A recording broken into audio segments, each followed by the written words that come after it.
I mean, by the time this comes out, you'll have been sentenced. I don't know currently as of right now, but it won't be that much longer. I hop on. We have like $21,000 in sales. So we went from like 500 to then 21,000, just like that. There are services on the darknet that you could go to where you exchange that piece of gold.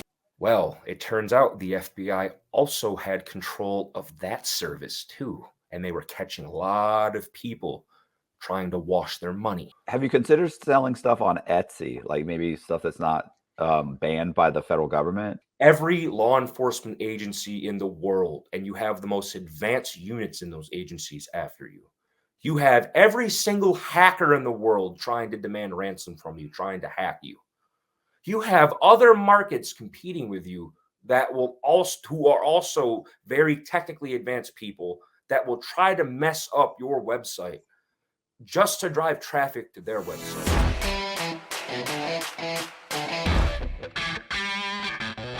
Hey, this is Matt Cox, and I'm going to be doing an interview with Colby Kopp.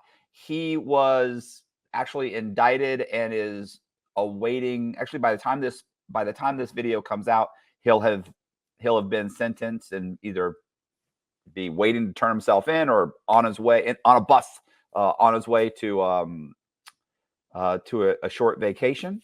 And so he was indicted for, how can I put this? He was a dark market or what? A dark web counterfeit pill dealer. Let's put it that way. So it's going to be an interesting story. Every time I've talked to him, I've unfortunately, I know I'm not supposed to laugh about it, but I've laughed about it, and it's an interesting story. So check this out. Why are you laughing about my story so much? Because you're always, you're telling me when you were telling me what happened, you were laughing and you were like jovially, not laughing in a bad way, but you're like me. Like, I mean, like I'm going to laugh at pretty much anything just because it's just how I get through the day or how I get through anything. I find the humor in pretty much everything. Otherwise you're walking around crying all the time, and right. No. So I'm just going to try and see the humor in everything. You got to stay calm. That's the thing I'm learned going through this process. Your mental health is paramount because you'll go crazy. Yeah. If you're strong mentally and you go to jail to prison, you can figure out pretty quickly how to make that time work for you. If that makes sense. Mm-hmm. So let's go back. Let's start at the beginning. Like, I mean, where'd you grow up? I grew up in a small town called Winstead, Connecticut. It's rural.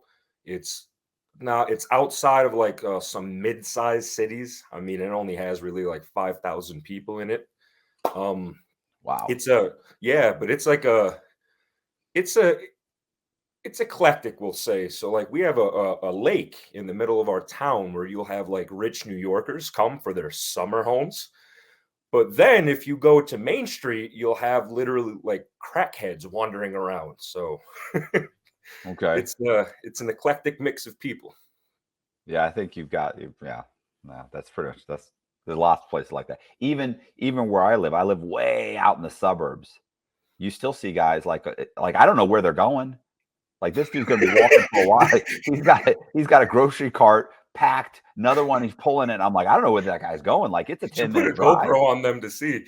I don't know. This guy, he's gonna be walking a while. So, but yeah, they're everywhere. So, and I'm sure he's a very nice person. Anyway, so you grew up in a small town, 5,000 people. That seems extremely small. But what? Were your parents married? You have two brothers. You got a sister. So I grew up with only my mother. My father divorced her when I was like 2 years old, and then eventually she met my stepfather, and then they had my sister.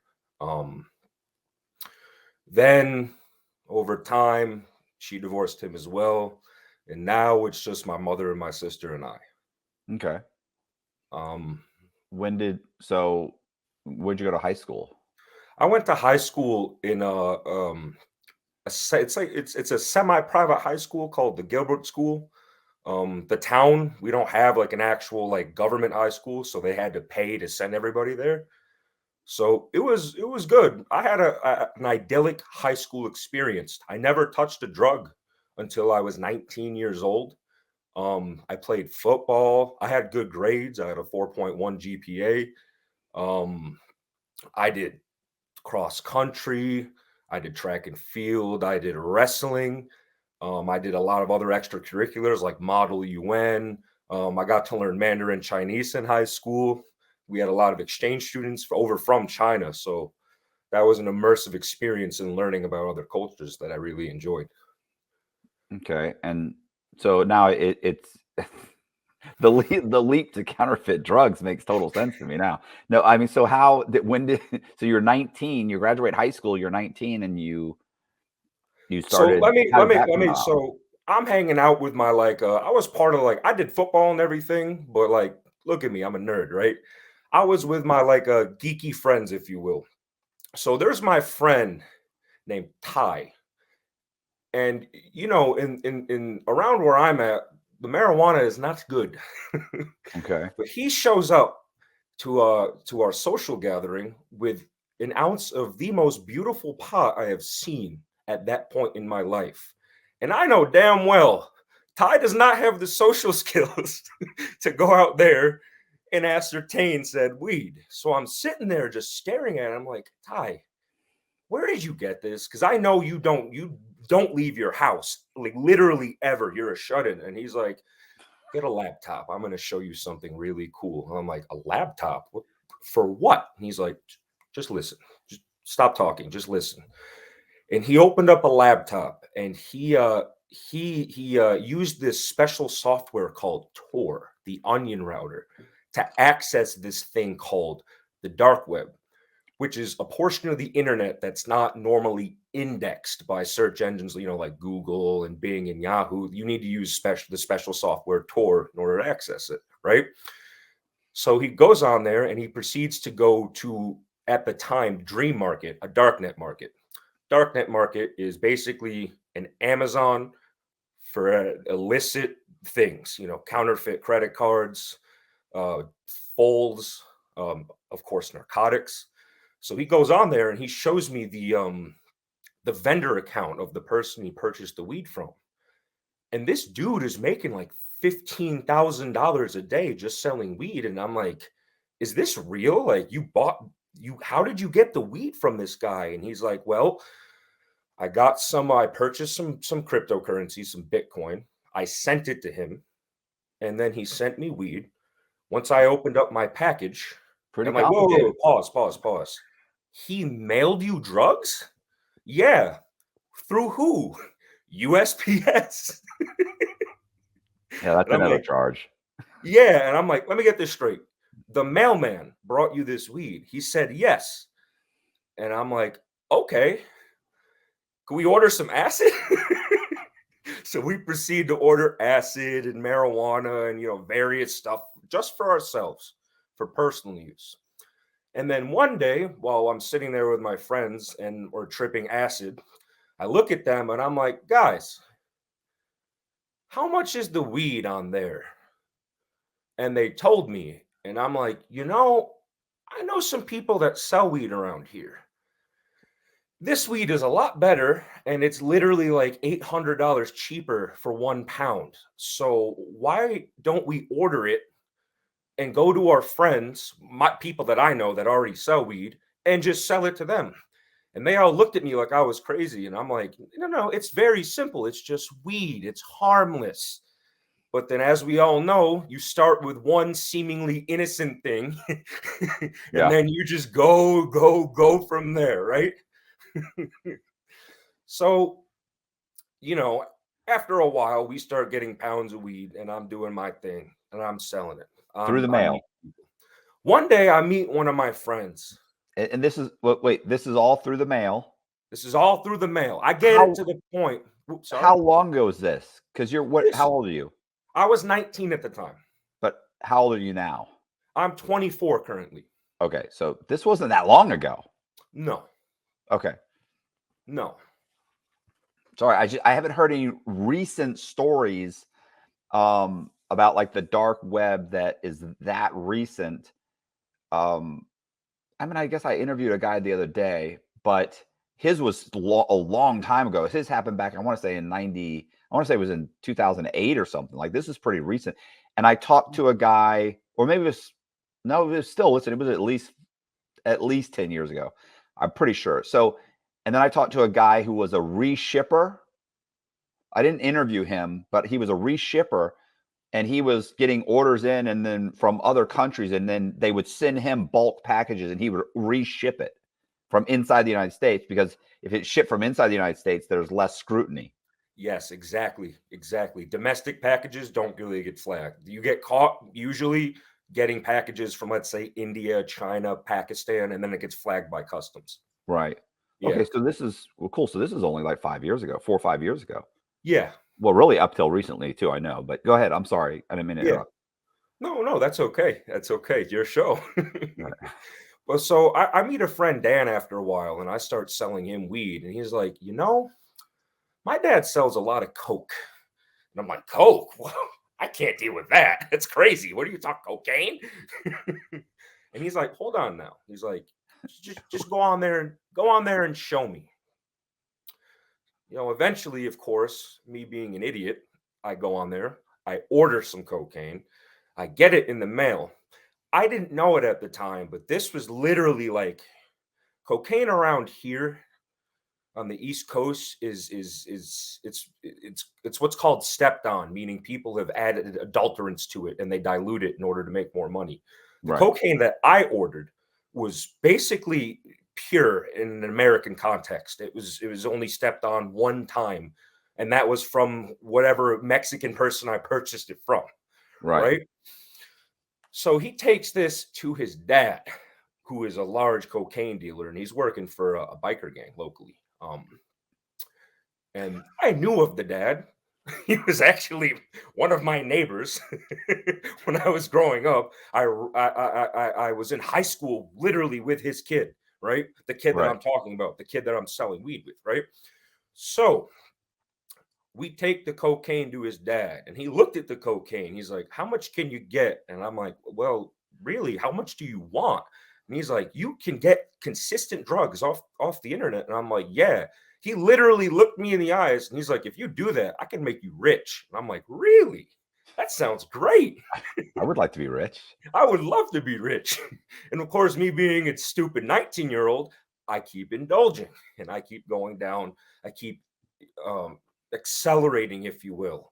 Because before, it was just a little bit of weed or some magic mushrooms or something that's harmless. But now it's cocaine. Can it get any worse? Well, so remember how I said that this gentleman was a pretty decently sized local cocaine dealer, right? And he was working with bikers. Well, it turned out the leader of that biker gang was insane, and he one day was driving around, was insane because he was on a bunch of drugs. And there was an elderly couple that, was driving poorly around him. So instead of just honking his horn like a normal person, he proceeds to point a Mac 10 at them and started saying he's going to kill them. So he gets busted, and the cops know he's the leader of a gang. They open his trunk, and what do you know? There's tons of Xanax, there's tons of cocaine, and he had an illegal firearm on him. So automatically, the feds are coming in because of the amount of drugs he had. And it turns out the DEA was already investigating this biker gang, and they started indicting tons of people, right? So my friend's dad, he did not have any charges. They weren't able to get him, right? So we still keep doing our thing for about a year and a half, right? We're just, I'm just living my normal life. I have a normal job, but I'm still ordering shit off the internet and reselling it. That's my real job, right? Right. Are you still living at home? Are you still living at home? Yes. This entire time I was living at my house. Your poor mother. I didn't ever order drugs to my house. Okay. One day he's sitting with me and he's like, listen, we're getting all these drugs off the internet. What's like, who are we getting it from? And I'm like, well, I don't exactly know literally who it is, but they're like, it's like a seller profile, like that you would see on Amazon, how you see like a screen name and you don't get to know the details of the person sending you whatever you're purchasing. You just see an online handle. And he's like, so they're like online accounts. I'm like, yeah. He's like, wait a second. Is there like an open registration for that? And I'm like, well, yeah, anybody could go on there and try to sell something. He's like, really? Really? I'm like, yeah. So he's like, open it up and show me. He's like, I have an idea. He's like, when I was living out in Colorado, I knew a group of people that came up from Mexico and they got a pill press and they made a bunch of fake oxys or Percocets, Percocet 30s. And then they would resell them. So they would take active ingredients, they would manufacture counterfeit Percocets for like 50 cents, and then they could turn around and sell them for like 10, 15, 20, $25 even, depending on what level of the dealing you're at. Right. So I'm like, really? And he's like, the only problem is we don't have the capabilities to manufacture that. And I'm like, okay, I think I could work on that. So at the time, I was studying computer science at University of Connecticut. So I have some knowledge about computers, right?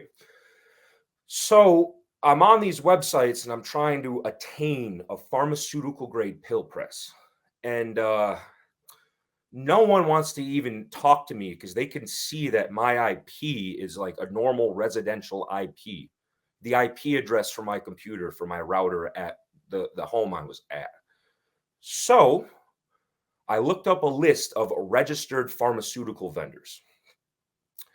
And then I spoofed their IP, meaning I basically made it look like my IP was their IP. I ordered I ordered a pill press, rerouted it to a different destination, and then I ordered the most basic components. So, if something happened, it wouldn't raise too many alarm bells. And then I ordered the rest of the more advanced components from China so we could assemble everything ourselves. Instead of buying a $5,000 machine that's just ready to be plugged in and go and ready to go, Right. I just bought the thing that like presses the pills like effectively. And then everything else I purchased from China and had it Okay. sent in piece by piece. And because if you buy a whole pill press from China, the DEA will come ask you questions. Men in Right. suits will show up to your house.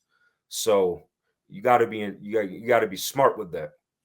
And also, I learned that there's a place where I could attain a pharmaceutical compression binder, meaning when you have a pill, right? A pill that you take, let's say blood pressure medication, there's a matrix that the medicine goes into. Usually it's like a calcium based matrix that you press the pill and that gives the pill its shape and it makes it hard enough so that it won't dissolve immediately in your stomach and kill you.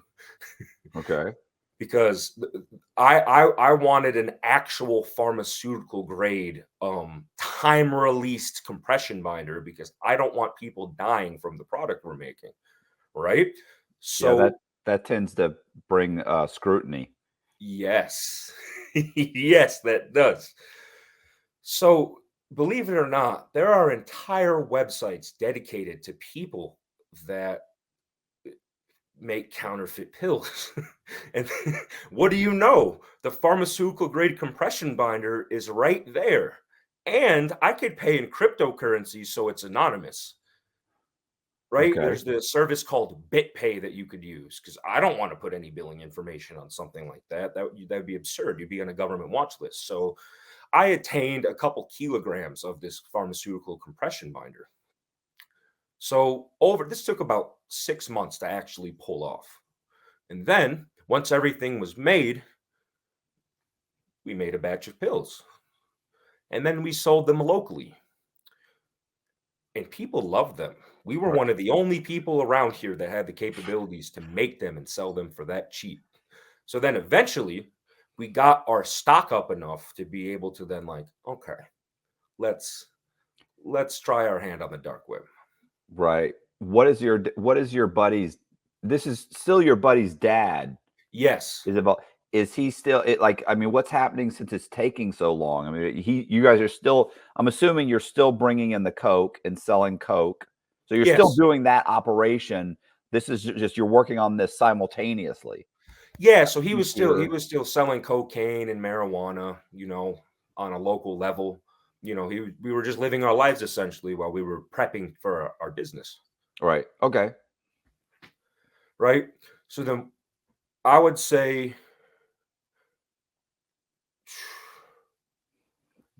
late January, right around my birthday of 2020, we finally turn on a vendor account on a website called Empire Market. This was the premier darknet market in the world. It had about 2 million people that would use it.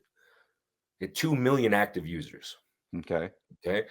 The name of my darknet market was Mad Hatter Pharma.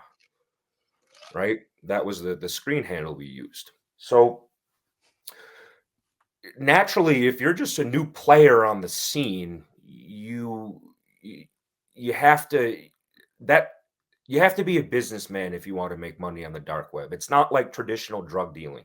In traditional drug dealing, if you just have the best stuff, drugs sell themselves, Right. right?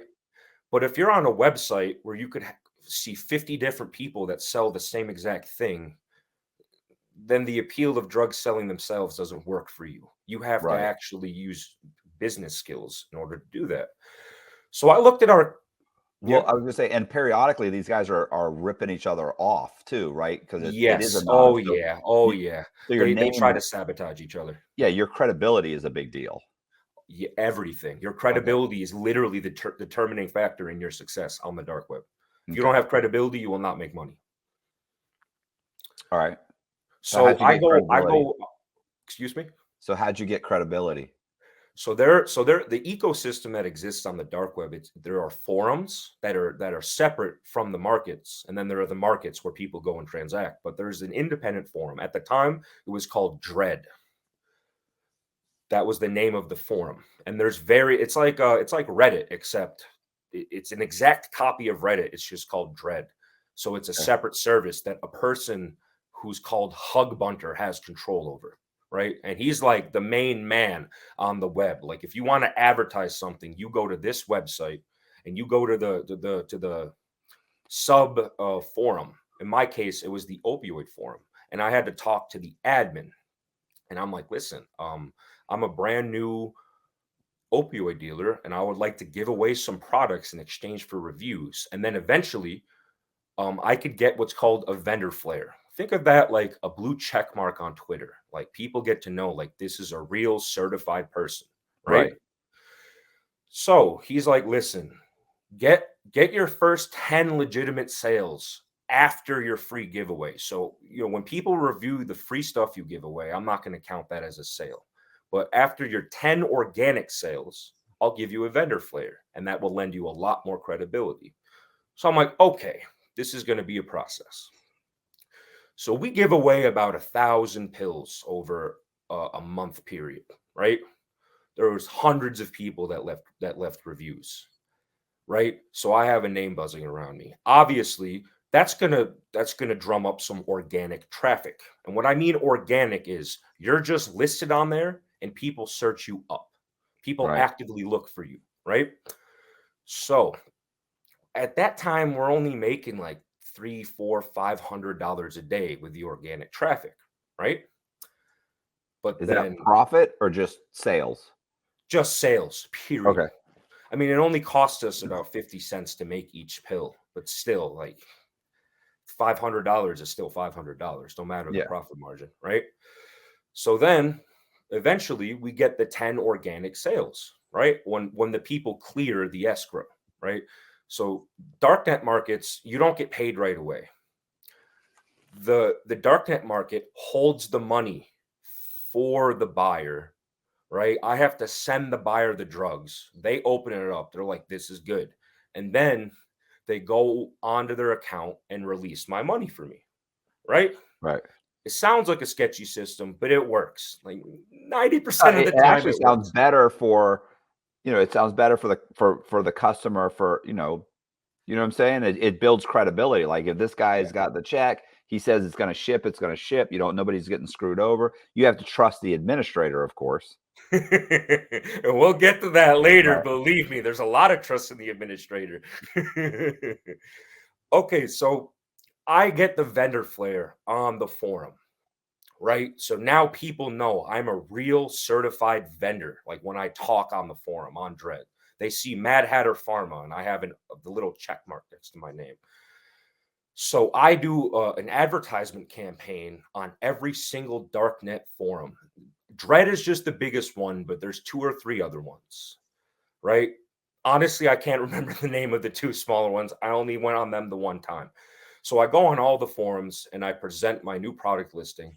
Now I actually made, and now on my vendor account, all I had was a free giveaway as my product listing, but now I made the actual legitimate product listing, right?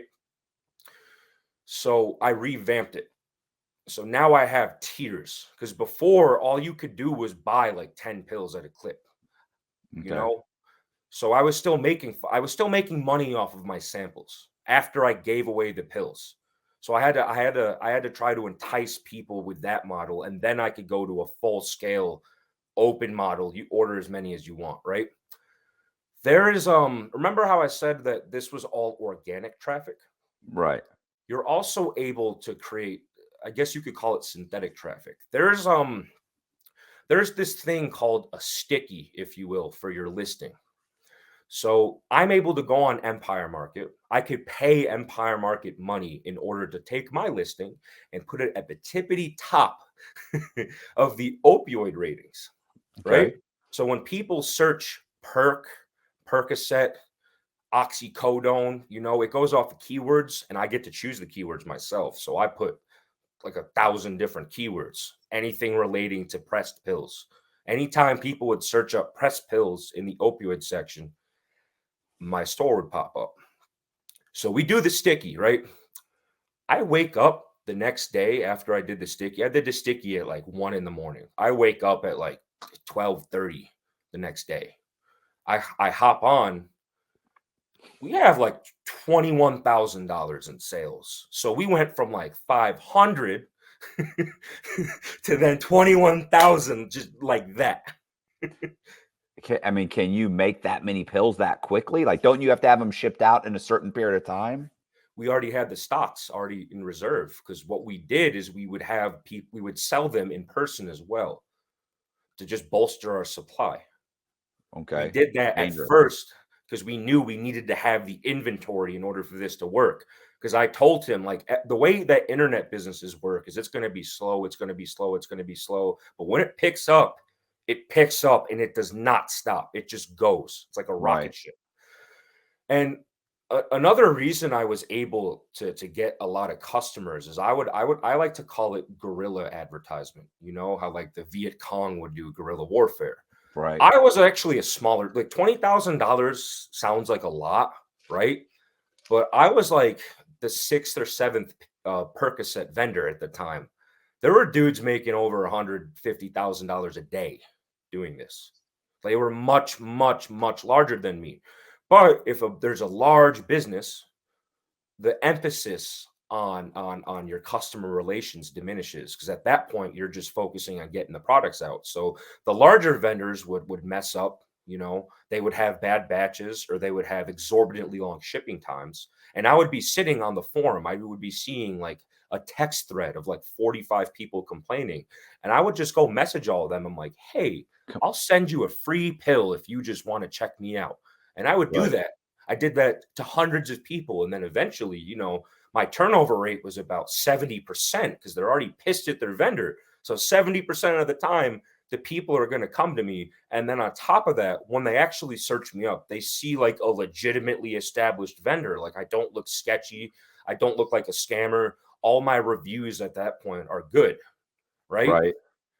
And So, you're getting your stuff out right away. You've got your check mark. You got your yeah, blue check mark. Yeah, the whole thing. yes. So that creates a positive feedback loop, right? So when a random person goes on Empire Market and they just type in Percocet, they're not necessarily going on the forum to vet, like, oh, who's the good vendor? Who's what? A lot of people don't do that. They just hop on the market and they just want to buy drugs. They don't want to do all that extra work.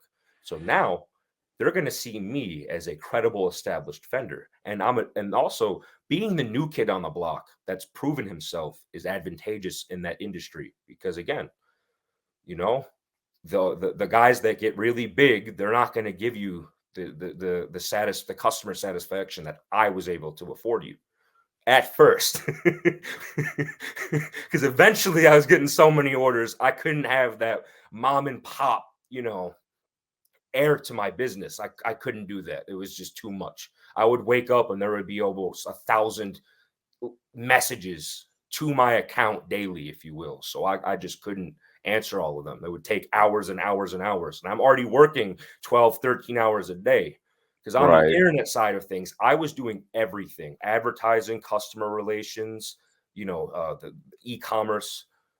I'm scoping out my competitors, everything. You couldn't get an assistant? No, we're running an illegal put an ad in Craigslist. Listen, maybe I should have done that.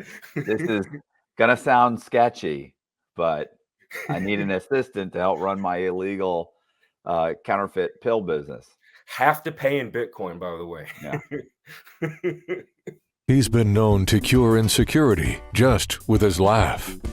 His organ donation card lists his charisma. His smile is so contagious. Vaccines have been created for it. He is the most interesting man in the world. I don't typically commit crime, but when I do, it's bank fraud.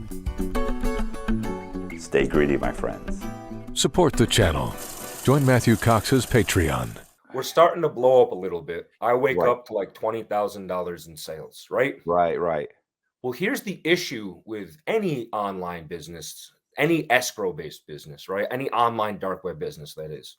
You don't get the money right away. And again, every individual package, this is going all across the country. So the time of delivery, it's called tour to door in the industry. How long it takes from the person placing the order to how long they're opening the package. That's called tour to door, right? That's going to vary for literally every single person based on their region, based on what time of year it is. So I see $20,000+ in sales. That doesn't mean I have access to $20,000 in capital, So it's segmented. It's segmented. So I would wake up and there would be 4 or 5, sometimes $10,000 available to me in cryptocurrency. And that's another issue.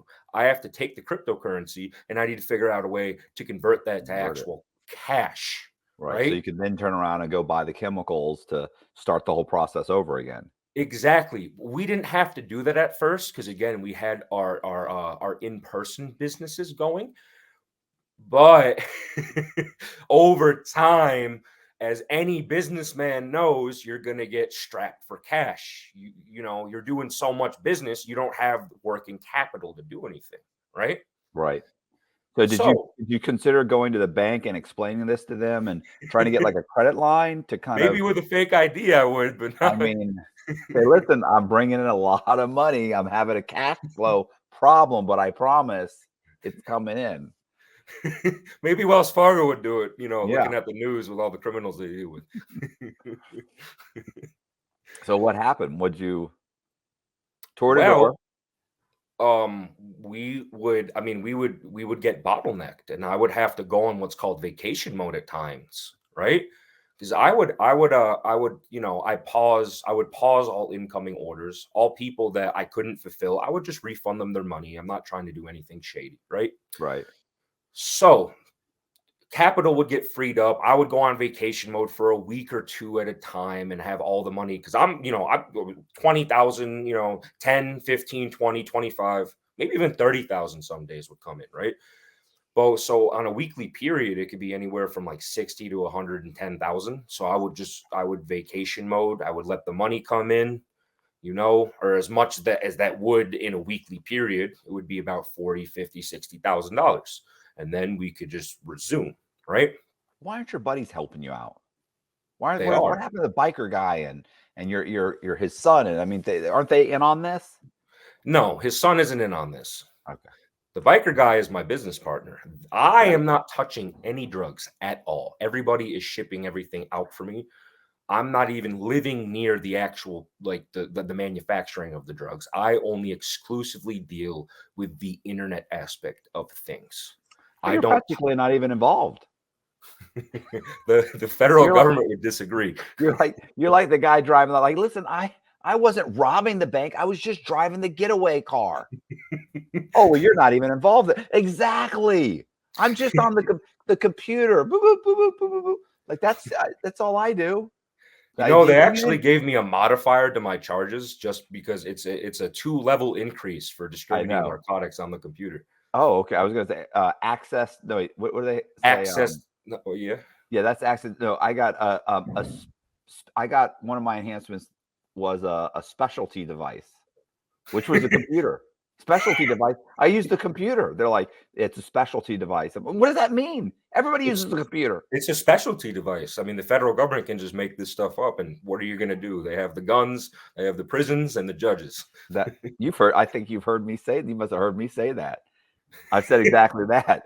Really? Like every time I talk to one of these sovereign citizen guys that say, oh, you don't have to pay your taxes. If you look at the Congress never ratified the 13th, 14th, 17th. Stop, bro. They got the guns. They got the prisons. They got the law enforcement. Like, you're going to jail. You can complain the whole time you're doing your sentence that you shouldn't be there. If you're going to do the sentence. Yep. So it's just a bad argument. Yeah. So bottleneck, you're on vacation mode. So eventually I realized something, and my business partner realizes something. In order to meet all of the incoming orders, we either need to have more product or we need to drive down our current costs of the product, right? In order to do that, we need to meet new suppliers because we're getting it from local people. I mean, we were getting our active ingredient from a gang at the time, but their prices they're still terrible, and relatively speaking. Gangs. They don't know how to do business. No, they don't. They don't know how to do business. They're so hard-headed. So eventually my business partner is telling me, he's like, I used to live out in Colorado. I have some friends who are from the south of the border, let's say, and they could really help us with this situation. They could get us what we need. I'm like, really? I'm like, are you crazy?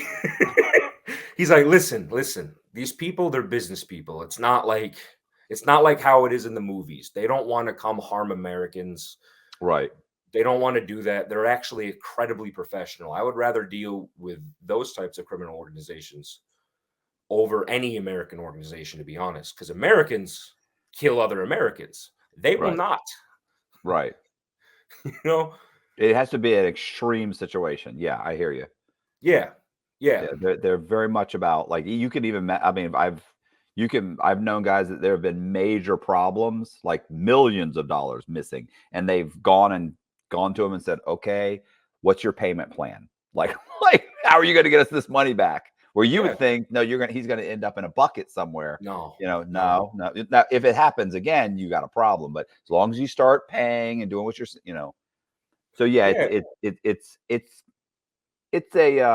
it's forgiving once. No, it's a forgiving. Forgiving is an interesting word. So what happened? So you got suppliers. So at this whole time, we were on Empire Market. We were being bottlenecked. We were going into vacation mode all the time, but we were still making tons of money, right? So eventually, my friend, like, he brought this up to me, and then it was like another month or two later, and then he sat me down and he was like, okay, listen, we're gonna go take a road trip, you and me. We're gonna go take a road trip. And I'm like, okay. He's like, put the store on vacation mode, but bring your computer with you or bring your flash drive with you, right? Because there's the normal computer that like we're on, right? But the actual store, if you will, was on an encrypted flash drive that I had, right? And I could plug it into any computer, and it used a special software called Tails operating system. It's known as an amnesic operating system, meaning every time I rip it out, it forgets everything, right? It deletes all information. I had to memorize all the passwords up here, right, to get back onto everything. Because if the federal government blows in my door, all I have to do is rip that flash drive out of the computer. Everything on the local drive of the computer gets wiped, and everything is encrypted in a flash drive. And it would take 1,000 years to get access to that, mathematically speaking, right? So all I had to do, I would wear it on a necklace, right? I would keep it right here. I would always know where it is. I would sleep with it on my neck. Like, you never ever go to sleep or go away from your computer ever. So many people have been caught because of that silly little mistake. So many people, you know? So I was bringing the flash drive with me, and he's like, we'll just get a computer out there and we're going to go show my friend. So we're going on a long 13, 14-hour drive. And we go to a place, it's very rural, very, very rural. It's still in the United States, but it's incredibly rural, right? We get to it's out in like the desert. So we get to like a mountain compound, if you will. We drive up for 25 minutes. And then we get to a gate with like Brahmin skulls on it, right? And you have to press a button to just have the guy come. And I hear a guy, someone's like, "Hey, ¿qué pasa, papu? How are you doing?" These guys are old friends. So he's like, I'm gonna send my people to come open the gate. There's like 3 dudes with guns that come open the gate to come introduce us and bring us over. There is pot growing everywhere. There's probably I saw probably 900 pot plants just on this mountain, just growing. I saw a greenhouse with an indoor pot grow right there too. And I'm like, okay, where am I? Right. So we go inside the house, and I got introduced to a serious dude. He's very friendly, but I could tell just by looking at him, I'm like, this dude is he's very serious. He's a serious guy. So we get to talking, we do a little cocaine. We're having a good time. We're drinking. Him and I did cocaine and drank tequila all night long. And then after our pleasantries were exchanged, we woke up the next day, right? I'm sitting in the living room, and my business partner and his friend is talking about business. So naturally, I just walk away because I don't want to be disrespectful. This dude looks over at me. He's like, "Come over here. You're a boss too." I'm like, "Excuse me?" He's like, "You're a boss too. I know about you. Don't think you'd be at my house if I didn't know about you. Come over here. Let's have a conversation." Right? Remember how you explained earlier that the website has to be a trusted administrator of the funds and the monies? Right? So again, would you like me to reiterate how the system works, just to break it down to the audience? Yeah. Yes. Okay, so let's say Matt Cox wants to buy an ounce of marijuana from me, right? I send you the marijuana. No, you place the order on Empire Market. You get $200 worth of Bitcoin. Empire Market holds that in an escrow account and facilitates all the aspects of the transaction. So I see it in a little vendor panel. I see, your name, your details, and I get your package ready. I pack it up and I send it to you. Eventually, when you see it, you're like, "Wow, this is cool." So I'm gonna open it up. I like it. I smoked it. It's good weed. You go onto your buyer account, and you release the $200 to me, and immediately it gets released to me. Well, here's the issue with that model. There is absolutely nothing stopping the facilitator of this transaction from just taking all the money and shutting down the website. Right.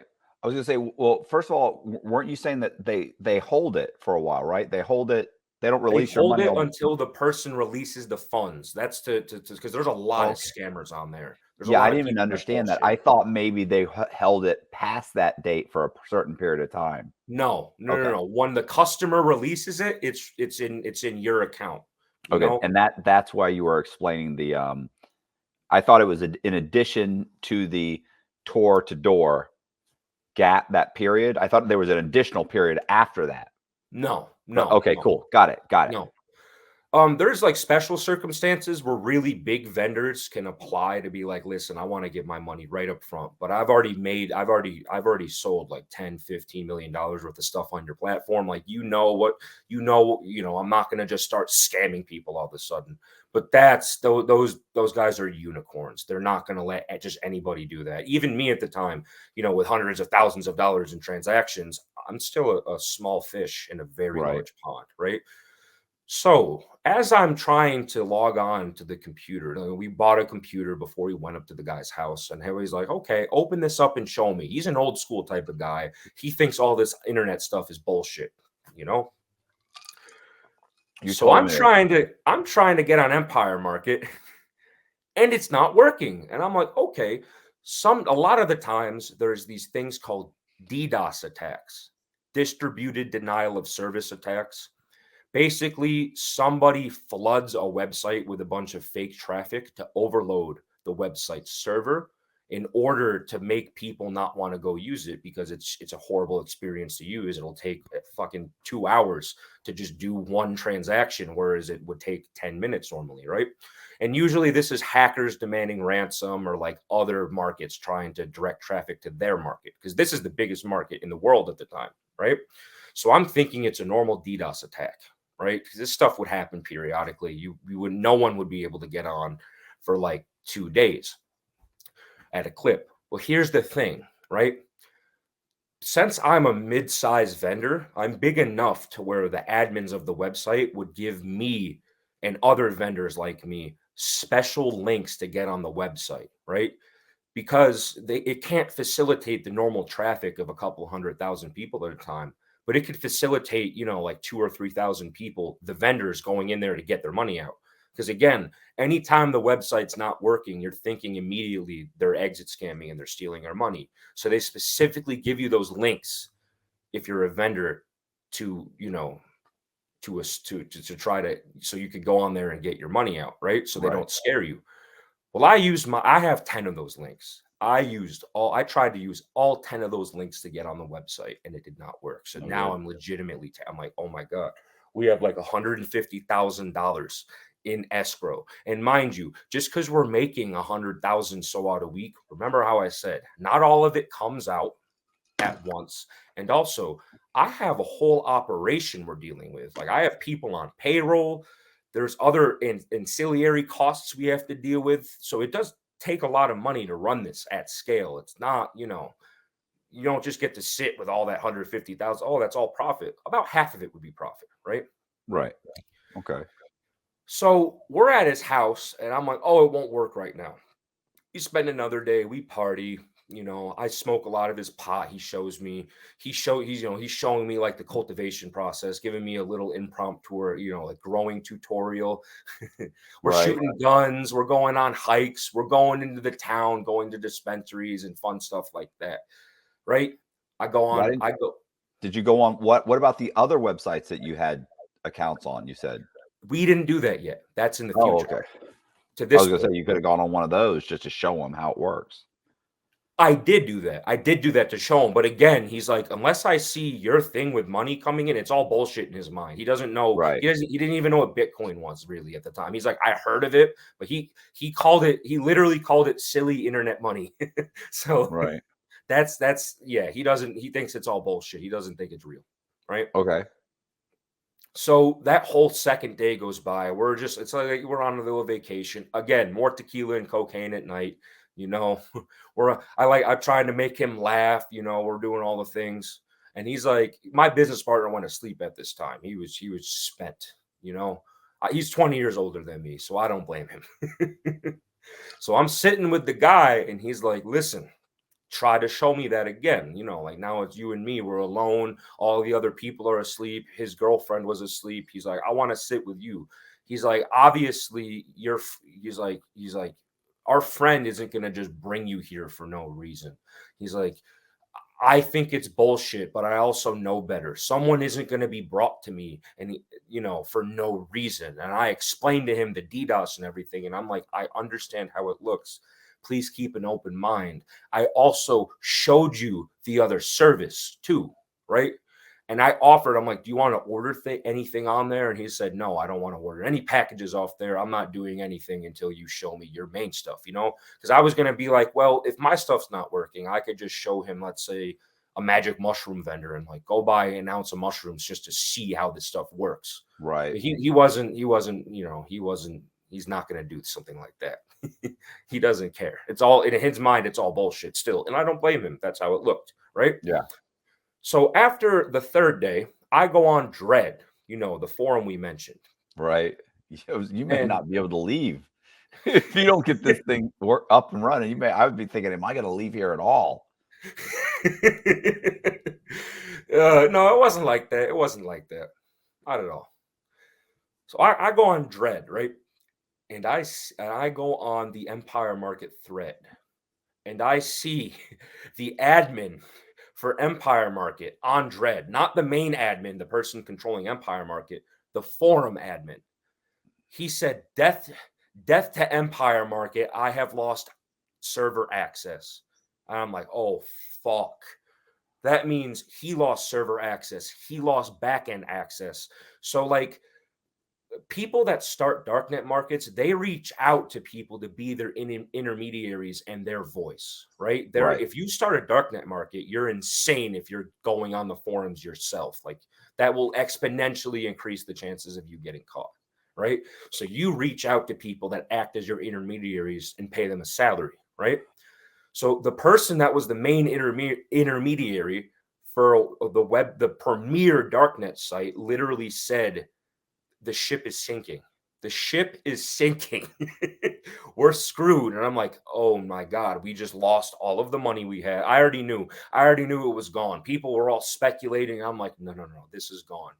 So immediately, I still have my vendor flare and I'm a certified vendor on Dread, right? Empire Market's gone, but people still know who I am, right? You got to strike while the iron's still hot, so to speak. Right. So I go and I go get a phone and I set up an encrypted chat service on that phone called Wicker.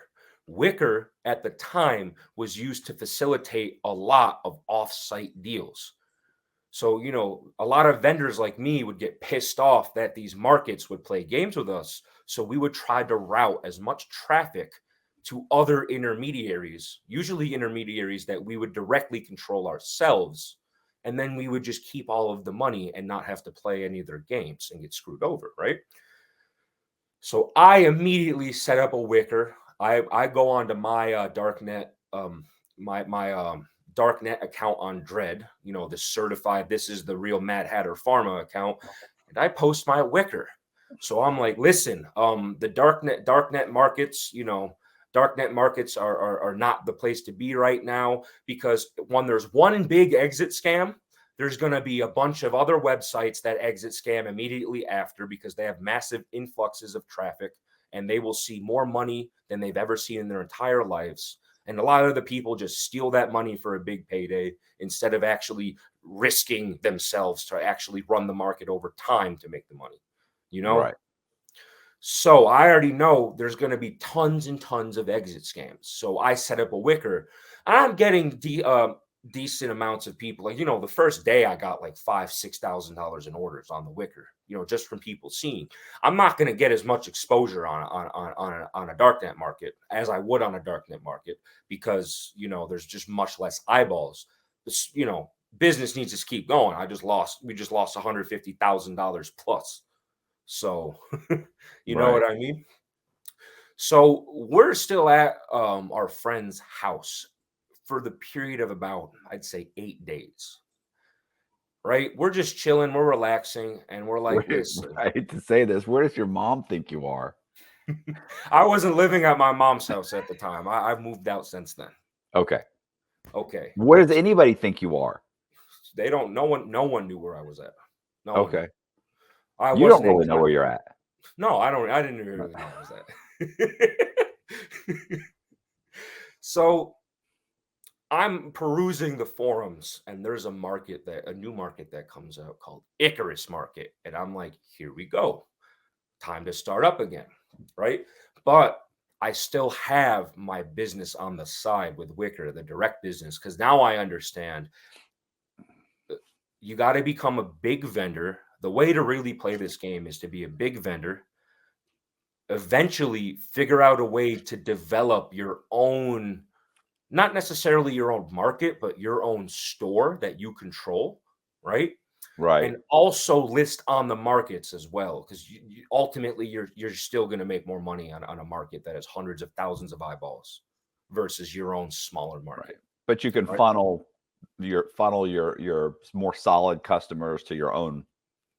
Exactly. Right. And I would incentivize them like, listen, you're going to be paying me up front, but I'm going to drop the cost by like 30-40%. So it's a win-win for both of us. And you already have the trust with me. I've never screwed you over. So, Right. So I set up an account on Icarus Market. They literally just give me the account for free, because once you're a large established vendor, the Darknet Markets will just give you an account for free. On Empire Market, we had to pay like, I think it was $1,000 to get started. If you're just a Joe Schmo off the street, if you're just an average dude and you think, no, I want to start being a dark web drug dealer, take $1,000 and go start it. You never know. But you're bringing so much business. Exactly. It makes economic sense for them. That $1,000 they're going to make back many, many times over, right? Because these accounts also, like, you remember how I said there was a sticky on Empire Market that would move up my listings, right? That would cost like $1,000 to do that, and it was for 24 hours. But that $1,000 would bring me in $20,000 worth of business, so that's worth it every single time. And like, you could purchase like banners on the website and stuff. They had ancillary means to monetize their website, and on top of that, they're taking 1% of all transactions as well. So yeah. So eventually, we're on Icarus. We're transacting. Business starts flowing in immediately. By this time, we already got home, but before I left, our friend sat me down and he's like, listen, he's like, the business you're in is a messy business, but there's a different business that makes just as much money, but it's much cleaner. And that was the cocaine business. And he said that I could get the best cocaine at the best prices. Just let me know. Just let me know. Right. And also, we still had enough money to purchase a good amount of our active ingredient that we need to drop the costs. So we didn't have to deal with local gangs anymore, right? Right. We were able to just have a dude just ship it to us, from Texas. So win-win, So we're on Icarus Market. Now we're back home. We're on Icarus Market. Things are going seemingly well. We're still making, it's not $100,000. It's like, $50,000, $60,000 a week, right? Well, after about 3 weeks, Icarus Market exit scans as well. And you're saying you think that's because all the traffic had moved over there and they just blew up and they said, hey, we can take off with a bunch of money. Exactly. Think about this. You're a rogue programmer or a team of programmers, and you make a secondary market to compete with the main market, right? It's a waiting game in that ecosystem, right? Like, Darknet markets have short shelf lives. You're never going to last more than like 2 or 3 years. You just can't. You just can't. It's almost impossible. Is that, what, because you think they get shut down? Is that what they get shut down because of the You law have enforcement? every law enforcement agency in the world, and you have the most advanced units in those agencies after you. You have every single hacker in the world trying to demand ransom from you, trying to hack you. You have other markets competing with you who are also very technically advanced people that will try to mess up your website just to drive traffic to their website. So it's you against the world, literally. Right. So it's only a matter of time until something goes wrong, right?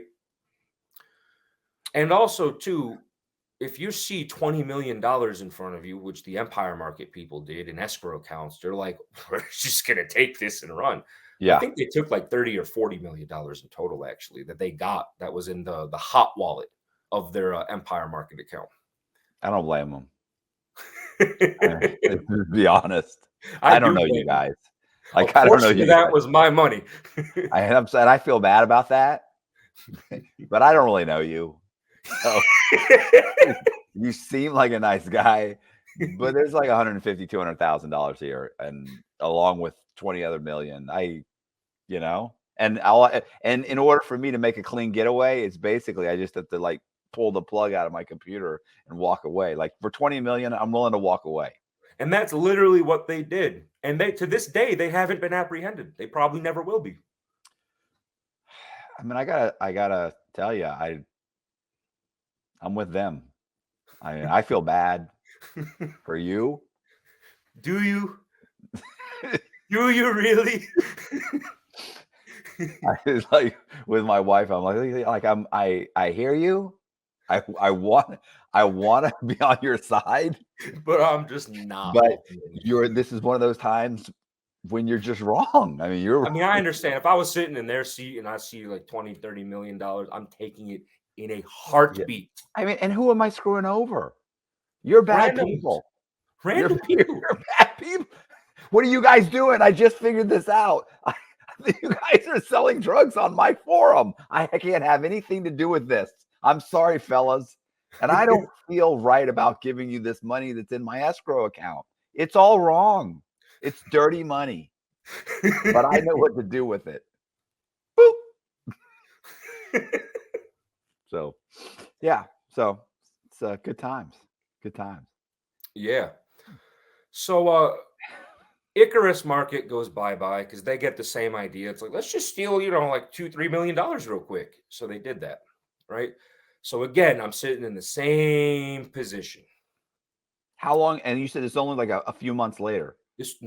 Weeks. Oh, 3 weeks. Had you gotten back on your feet pretty much? Yeah, quickly. Yeah. Because remember, like we still had our profit. We still had our money as well. And I'm like, I'll invest everything if I have to, because I see how viable this really is. You know what I mean? So at this time, I'm perusing the forums again, and an individual with the handle Eric Callahan reaches out to me. And this is a person that Eric Callahan, right? And he's like, hey, I could start to help you build your own shop. And I'm like, let's do it. I'm game. So I've sent him packages multiple times. And remember how you made the joke about post an ad on Craigslist and you can get some helpers with you. Well, there's actually an ecosystem on the darknet where you could get workers and you could pay them either in drugs or in cryptocurrency. Eric Callahan was an opioid addict, so I would ship him packages of pills as his payment, hundreds, thousands if not. Right. And he would he helped me create my own means of transacting that was 100% mine. He set up server infrastructure and everything. Right. This is by the way, paying him in pills. Yes. Is along the same lines as when I used to interview homeless people for their No, what you did was way worse. They were not willing. No. I mean, you're up there. Okay, that's not arguable. I tricked them. They didn't even know what was happening. They thought I was doing them a favor. You're going to give me $20? Thank you. I'm like, I'm a good person. How much money would you put in their names for $20? I borrowed $1.3 million in one of those guys' names. Listen, I feel terrible. You're terrible. I feel horrible about that. You live and you learn, right? Yeah. Okay, so I have my own personal. Let's call it tertiary means of transacting. It's making 5, 6, 7, sometimes $10,000 a day, and that's direct money, so it's much better, right? But every day isn't that good. Honestly, on average, that store for me probably was making $3,000 a day, but that's still over $1 million a year. If you scale it and adjust it for like yearly, business income, right? So that's not that bad, but it's not $30,000 a day, which is what I want. So we do that for about 2.5 months. Right? Because I need to wait for like the insanity to die down, because there was other markets coming up and they were exit scamming people left and right. A market got seized by the police. Tons of people got arrested. It's insanity. It's like a fire. It's like a forest fire, and I'm sitting in the middle of the forest in a pond. Like, this is great. Everything around me is going to hell, and I have my little oasis, if you will, right? So after the dust of chaos settles, right, I'm on the Dread forum, and I see there's a new market called White House Market, right?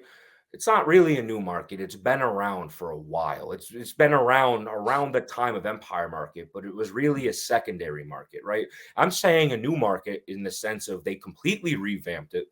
It's much more technically adept. Right? It's much better to transact on. It's much more secure, right?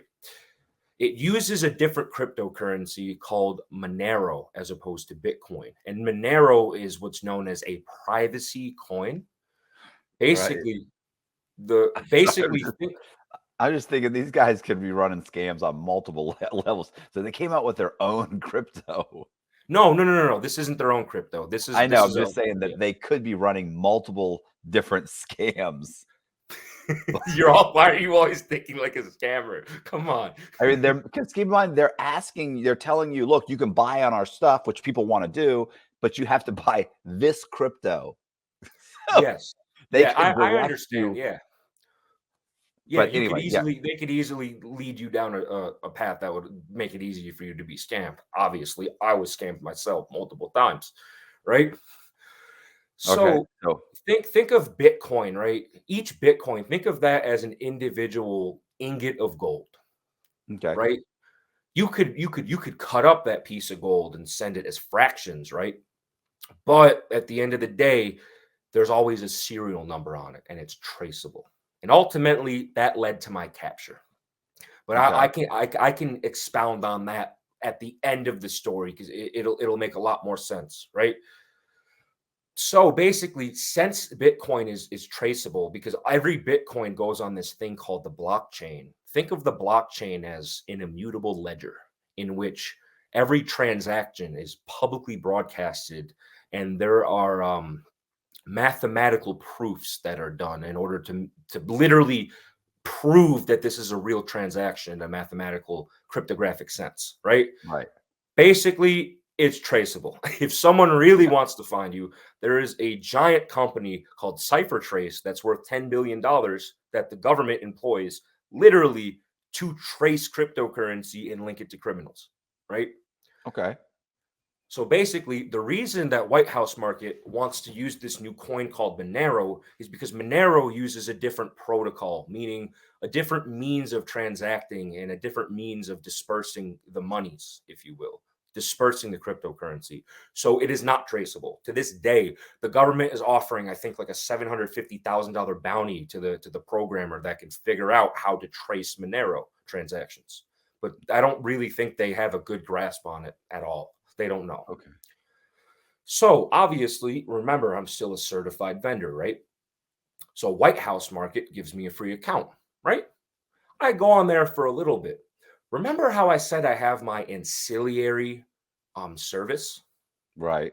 At this point, I am completely fed up with Darknet Markets, right? I think they're out there just to screw me over, because ultimately they're criminals just as much as I am. They just are out there to make money. They're just doing it in a far more sophisticated way, right? So I start siphoning as many customers as possible into my own ancillary service. Now, the admin team on White House Market was much more with it than on Empire Market. So they found out I was doing this and they banned my account on their service, right? Okay. So I'm sitting here. That's a terrible look to be banned. People automatically assume you're a scammer. But then I went to the forum and I explained, I am sick and tired of Darknet Market screwing me over.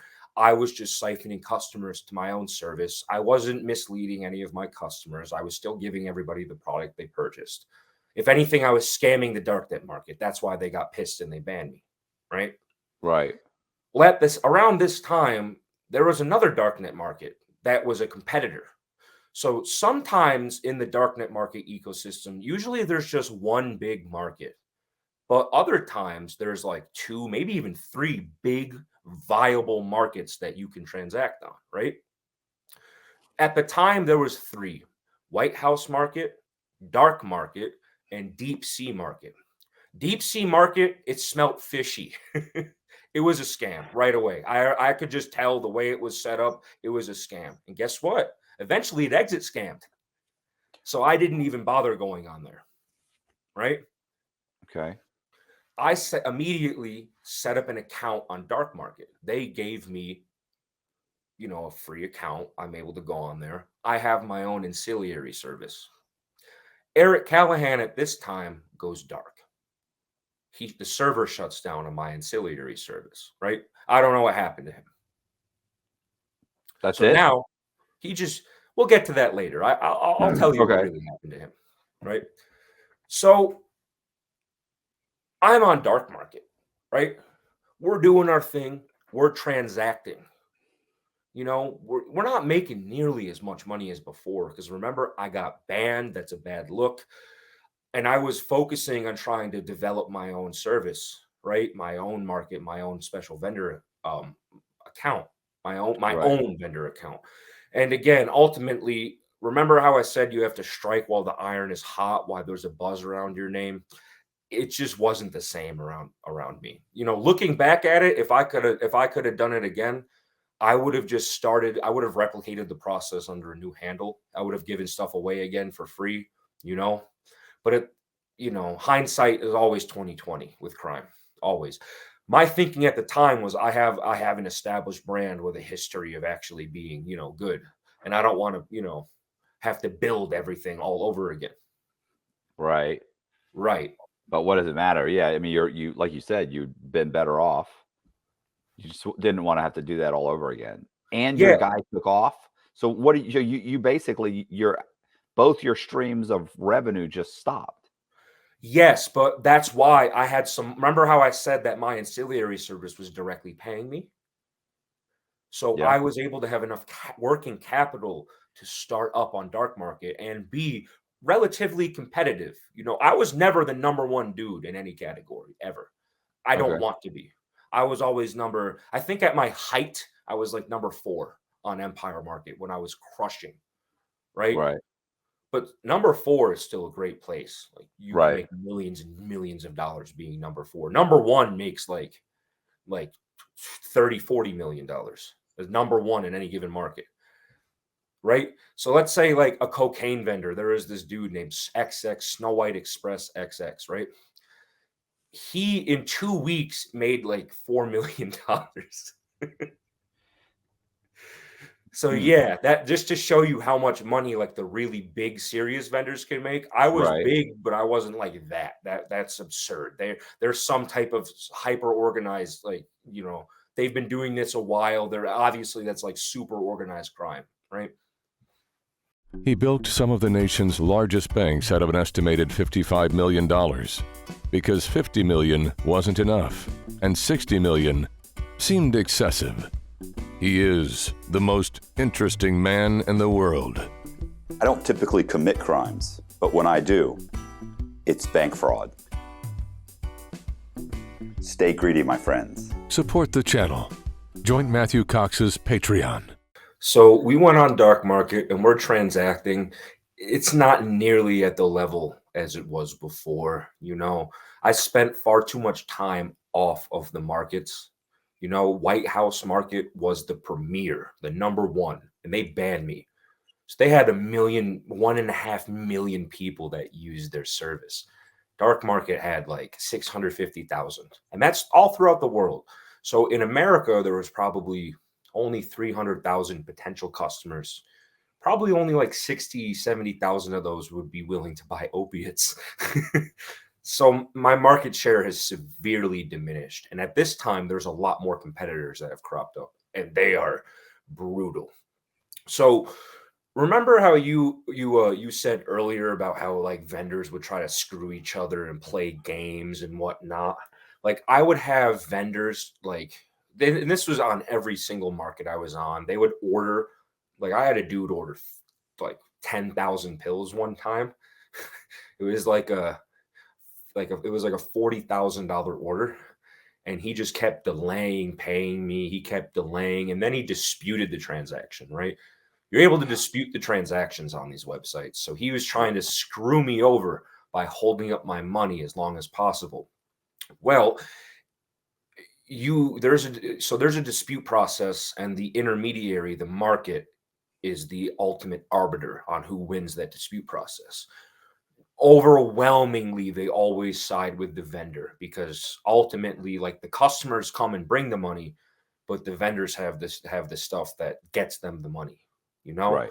If you piss off your good vendors, eventually, like, vendors already hate going on the markets as it is. If you screw me out of $40,000, I'm definitely leaving your site, right? This was on Empire Market, by the way.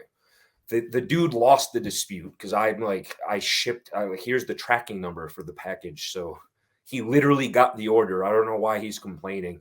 And also too, like, I had other bulk people who gave me Right. It wasn't like this was a one-time thing. You have a track record of sending this stuff. Yes, of course. Thousands of people at this time have bought from me. Right. A couple hundred of them are like buying lots, like thousands of pills, hundreds of pills at a time. So I already, like, obviously I could handle transactions as large as that. So why do you have an issue whereas all these other people don't have issues? It's not, no. The marketplace knew that this person was scamming me. And I suspect, I can't prove it, obviously. Anyone can just go on there and make a seller account. But I suspect that it was another vendor trying to screw me, right? Because what's 40 grand to them? If they're thinking is if we jam them up for a few days, that's potentially like $100,000 of traffic that we could direct to ourselves. Right. And it may end up we're actually working, and they may side with them. Yeah. So now they're gonna have thousands of free pills that they could just turn around and just sell themselves. So yeah. So we're on Darknet Market. We're transacting. It's going reasonably well. We're making about $10,000 a day. Again, remember, that doesn't always clear at once. So the actual monetary value that clears every day is probably about $2,000. Well, one day, Darknet Market gets seized by the German authorities. So they actually apprehended the individual. That's not good. That is very not good.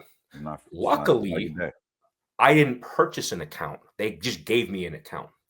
But here's the thing. The FBI now has access to all the back-end data, and they're just sitting there like, okay, time to just capture a bunch of people. So they launched Operation Hunter. Ha, get it? Hunter. Yeah. They're very clever with their Guess name. Guess who was one of the people of interest with Operation Hunter? What was it? You? Maybe, possibly, who knows? So I go about my day, I go about my normal business. I'm like, you know what? I'm fed up with this stuff. I have I had a small chunk of change, and I just, went away and did my thing. My business partner and I, he's like, I'm gonna go move and start a construction company. And I'm like, that's good. I'm going to go live my normal life. Eventually I moved back home. I was estranged from my family throughout this entire process. I made up, moved back home. I was living my normal life until one day there's a strange piece of mail that comes from FedEx, and I have to sign for it. So I rejected it like 6 times until, and the FedEx truck kept coming. And it was a packet, like a manila packet, right? So I'm like, what the hell is this, right? Remember how I said that my mother divorced my stepfather? I was thinking it was some something I had to sign for like some like small court Child proceeding here for child Right. support or something. But then again, I'm like, why would I have to sign for that? I'm not involved in that. So I open it up, and So you did sign for it yeah, oh yeah. But when I eventually. open it up, it's a letter from an FBI agent saying I Is it was a tapping. target letter?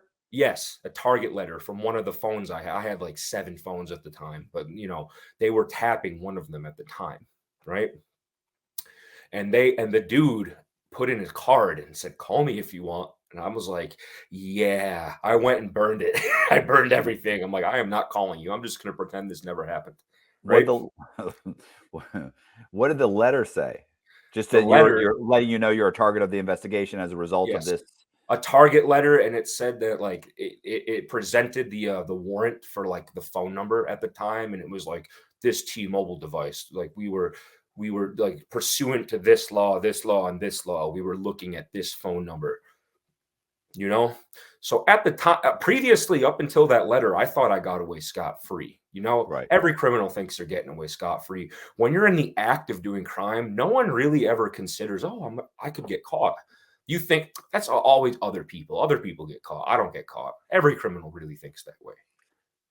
Yeah. Yeah. Yeah. Yeah.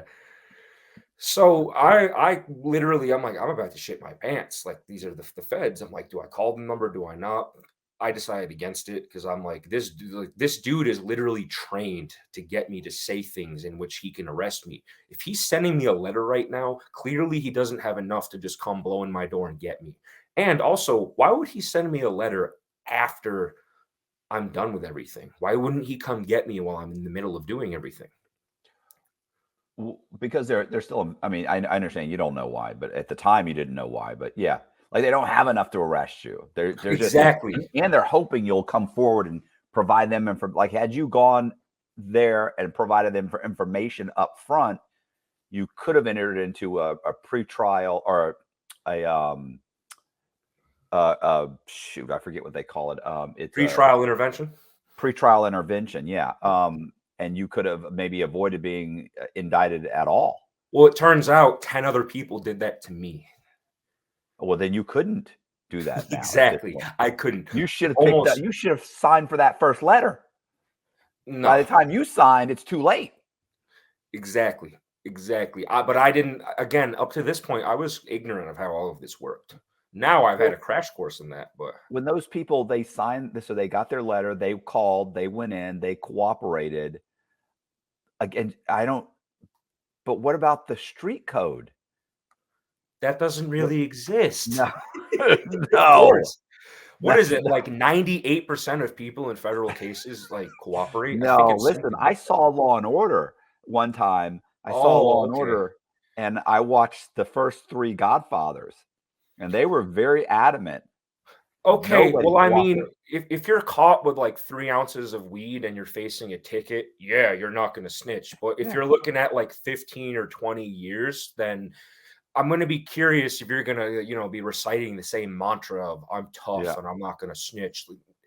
98% of people cooperate in the federal system, literally. So, and what's funny is that people say, a lot of people, because the number of people that get a benefit from the cooperation is lower. It's like 85. That doesn't mean that 99% didn't try. Of course. But not everybody gets something. Sometimes you go in and you tell them everything and they go, we know that. Like your co-defendant Jimmy and Todd and Bill already told us that. So what do you have that's extra? And you're like, well, I don't have anything extra. And they're like, yeah, you don't get anything then. And you're like, well, I cooperated. They're like, yeah, did you? You're going to go to now. You better just plead guilty and go to prison. You're not going to get anything. You should have come in sooner. So exactly. Being first, second, or third really is the best. Because after that, it's like, yeah, we don't really need you. So yeah. So there's 12 people lined up, ready to talk, telling on you. Yeah, there was like when I was going through my affidavit and like the paperwork with my lawyer, he was like, there's like 9 people listed as unindicted co-conspirators. And I'm like, what is that? He's like, well, picture this scenario. You're a low level, like, like drug addict, going about your daily business. And all of a sudden 5 agents in suits show up to your house. And it's like, hey, you're going to talk with us and sign every paper we have, and we're not going to charge you and arrest you. Or you could be tough, and then we're going to drag you away and, add you as an element to a conspiracy. What do you want to do? Right. So obviously, you already know how that goes. Yeah. But by the time you figure this out, it's too late. So, oh, yeah. And also, too, you read my PSR. You probably saw I also have a 4-level modifier for being the organizer role, leader role. organizer. Yeah. But you were barely involved. You were just I didn't even see the drugs. I was way over there. You can tell the judge that when you get in there. Your Honor, there's been a huge miscarriage of justice here. Yeah. I was just a computer guy. Yes. That's not going to go over well, by the way. So this was about this was early February of 2021 when I got the letter, right? Okay. So I'm back home. I went and I got a normal job. I worked at a factory for about a year, right? But then, after a while, I should just move states. So I saved up money from that job, and then I moved to another state, right? Yeah. I don't know. I mean, I don't know how much you know about law enforcement, but the FBI it's national. I understand that, but I'm thinking if I remove myself from the locality, it's still going to be harder for them. This is an idiot thinking like the FBI could go anywhere and get you. And I hear you, but it's still national. I understand that. They'll make the drive. They have vehicles. They have their own vehicles. Nice. I know that, but if you're the person that actually gets the letter, you're going to be thinking of crazy things like that. Like, oh, if I go move halfway across the country, maybe this will all just go away magically. Turns out, no, it doesn't. How many states over? Huh? How many states away did you move? I live on the East Coast. I was living on the West Coast. Oh, you couldn't have gone any further. No. You'd have been in the water. You could have gone to, Hawaii. Yeah. Pretty sure they have a field office there, though. They have field offices everywhere. Yeah. So after a couple months of me living out, in this place, February 11th, 2022, that's when my arrest warrant was issued. I didn't know that. I was literally in a whole other state. Now, remember how you just, you made the joke about how they could drive and everything? They went to my old address, not my mom's house, but the old address I was living at Connecticut, the place I was at on the computer, right? Okay. They went to that old address. So I was somewhat right. So I was literally sitting on the West Coast. I had no idea for months because, again, I went off the grid completely. I wasn't talking to anybody for a couple months of time. I roughly explained my situation to all the loved ones in my life. And I'm like, I need to go spend like a year or two in somewhere else and just, I'd still talk on the phone and stuff like that, but very minimal, like minimal footprint, just be a normal dude living a normal life. You need to reset. You needed to reset. Exactly. After a while, though, it's brought to my attention that, hey, my mom was like, hey, the FBI just showed up to our house. And there was like 30 dudes with machine guns and then 10 other dudes in suits, and they were asking for you. And I'm like, what? Did you tell Mom, what did you do? Well, unfortunately, they asked for me by name, so I couldn't make that joke. So I love the one guy I interviewed, like the Fed showed up at his house and they were like, do you know why we're here? Yeah, I do. My girlfriend's running an illegal operation. No, I'm just joking, but my girlfriend's selling drugs. Thank God you're here. You could have done the whole, I know exactly why you're here. My mother is selling counterfeit pills on the internet. It's crazy. It's crazy. Thank God you're here. I had to move across the country to get away from her. You make me, I feel so terrible too, just explaining this. I'm a terrible son, my God. Oh, Jesus. So eventually it's brought to my attention and I retain a lawyer for $50,000. So I'm like, okay. Okay. I'm on the That's about phone it. with him and like, he's like, yeah. He's like, let me contact the district attorney in your case. My case is out of Washington, D.C. So I'm like, are you serious? It's out of the capital? And they're like, yeah. Yeah. Washington State? No. No. So my lawyer is like, you're going to need to, he's like, listen, he's like, you could turn yourself in a field office, but you're going to be introduced to a phenomenon called diesel therapy. And I'm like, what is that? He's like, oh, where it would take you, 6 days on a bus to get here from where you're at. But if you turn yourself in your locality, it'll take like 6 months to get here. Because you're going to hit each prison, each county jail. You're going to sit there. They're going to book you. And then right after they book you, they're going to throw you on a bus or a plane and they're going to bring you to the next place. And it's going to be a long, inefficient process. And book you again. Yes. And every place you go, you get booked and it's miserable.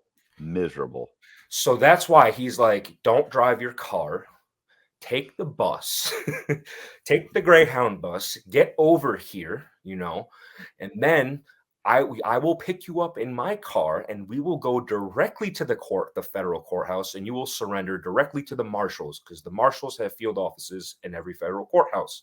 You will surrender right there and you will be arraigned that day, and you could have a bond hearing within. I was an idiot and turned myself in on a Friday, so I had to spend a couple days in jail before my bond hearing. Right.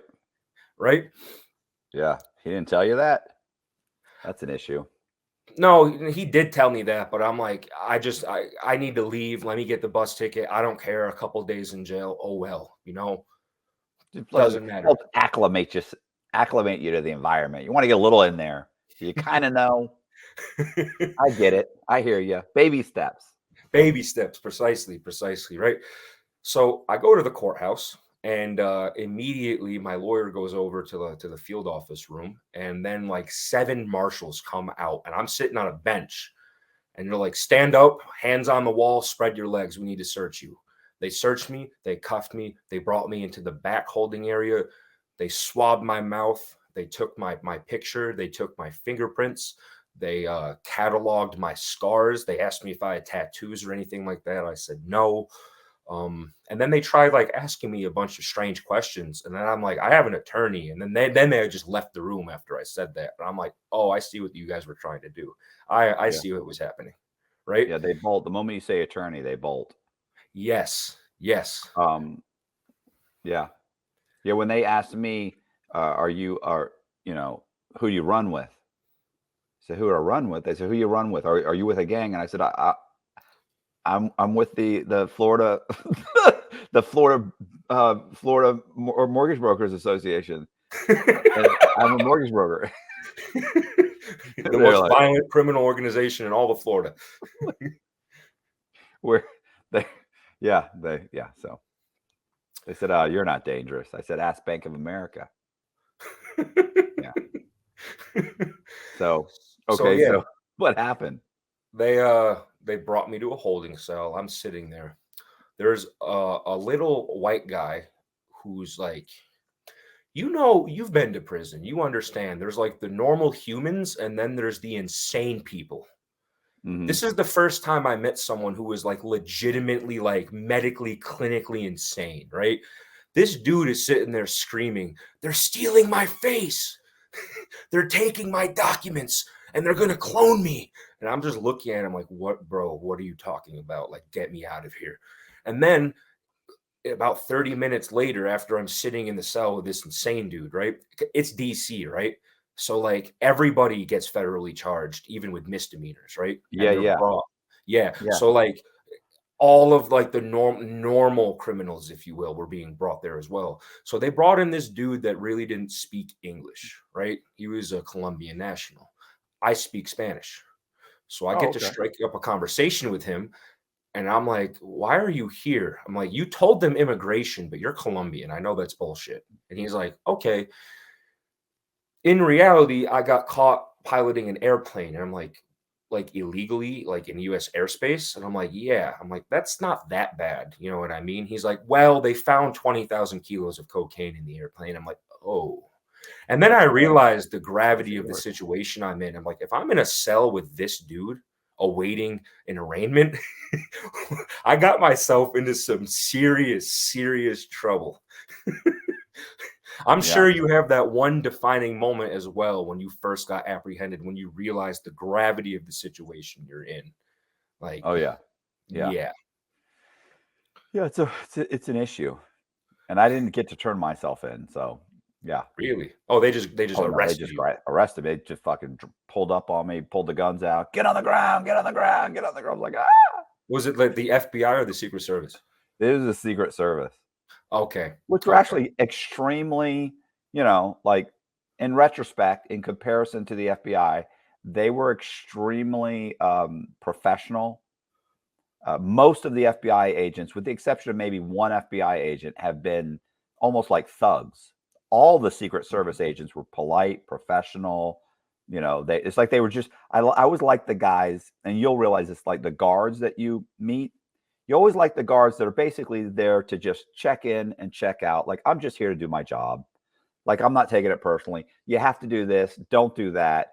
Like, they're not upset about it. They're not taking a personal interest. And same thing with the police. You have some cops that are just like, hey, look, I got to handcuff you. Here's what we're doing. Here's how this works.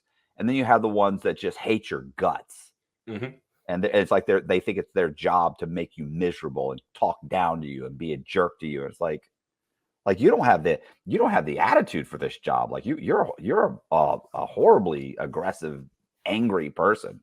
Well, unfortunately, you're locked in a cage, and those are the people that are bringing you your food. So right, yeah. Well, listen. I'll tell you right now. When you actually get to prison, you will like prison 100% more than you like being locked up. I think in your case, you'll probably be able to either self-surrender or they will take you at sentencing. I will be able to self-surrender. I know that for a fact. Well, that's way better because you don't have to go through the U.S. Marshals holdover, which you could be sitting there for a few months, and that's basically county jail. And county jail sucks. When you go to prison, you almost have no. Once you get into where your housing unit is, you almost have no contact with the police. Like, you'll get a job, you'll get a little routine. Before you know it, you'll be like, this is like a summer camp. I mean, it's a shitty summer camp, but it's like a summer camp with guys that might stab you. But as long as you're polite to everybody, it's not a big deal. As long as you don't run up a bunch of debts and start talking shit about people, you'll be fine. And they'll love you because you've got a great story and you're a good storyteller. But I digress. Go ahead. What were you saying? So you turned yourself in. When you got in front of the judge, what happened? I wasn't able to appear in front of. So you know how they bring you in front of federal magistrates first for a bond hearing? The federal magistrate was like, I have no jurisdiction in this. You have to go in front of a circuit judge. So they held me for the weekend. I got my little dose of like prison life for the first time ever. I was in the shoe for like, I'd say a day until they brought me to Gen Pop. And the facility I was at was 100% indoors. So I go into the pod, if you will, and I look around, and it's like there's like 200 dudes just all in a relatively small room. I'd say the size of probably like a high school gymnasium. And I'm like, okay, this shit's real now. Right. Now, luckily, all the dudes in there were completely respectful.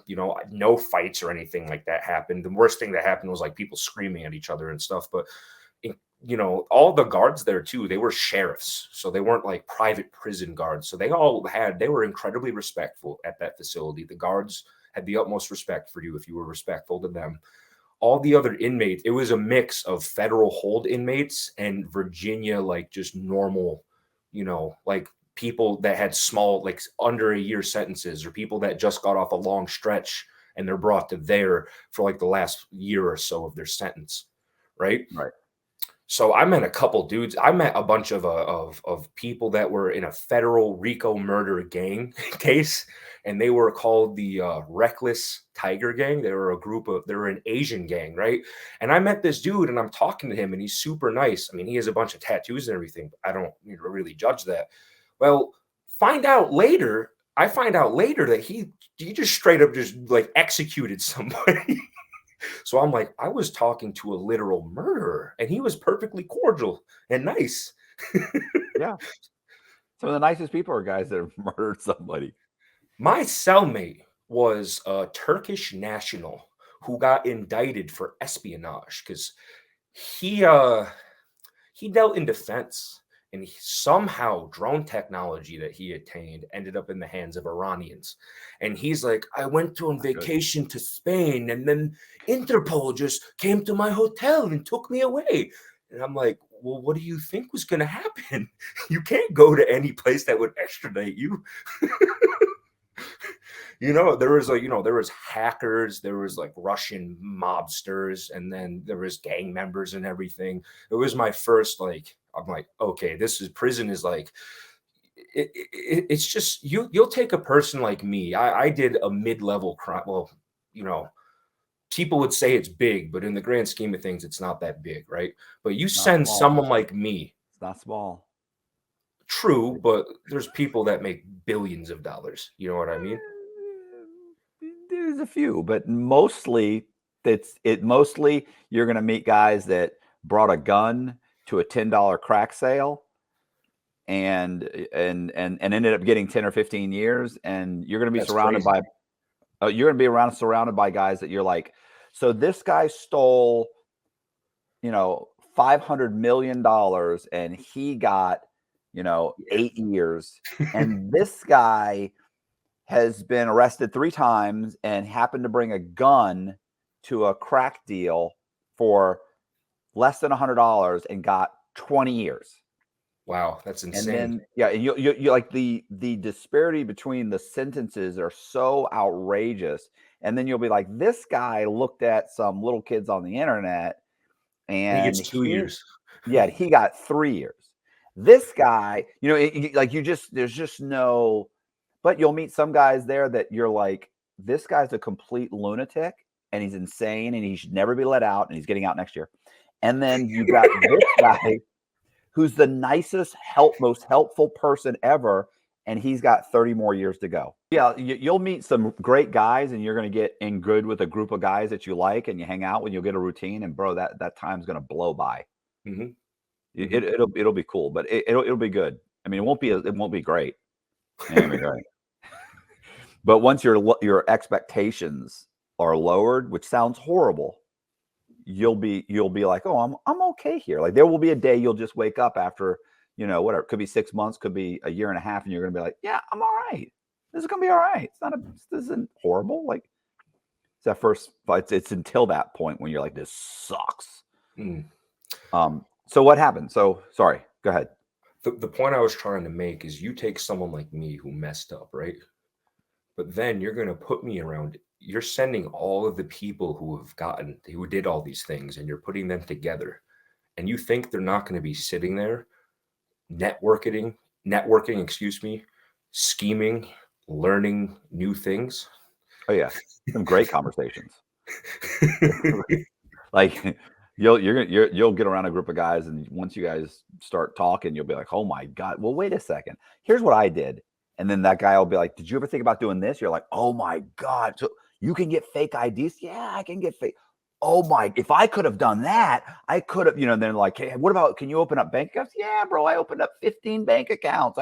And you're like, oh, your mind will go nuts. And then you kind of have to talk yourself down. We laying in bed thinking, and then I think, whoa. Calm down. I have to throw a surprise into this story, right? Okay. Remember how I said there was the worker, Eric Callahan? Yes. He was an undercover federal agent the entire time. Are you serious? 100% serious. But this is the guy that helped you set up your thing. Mm-hmm. So he helped you set it up. So were they watching you the whole time? Think about it. the way I structured my story, like there were some glaringly obvious things that if someone really thought about it, it's like, wait a second, you're telling me a random opioid addict is going to have the capability to set up server infrastructure? Really? Right. And then he's only going to accept payment? He might listen. I in knew drugs?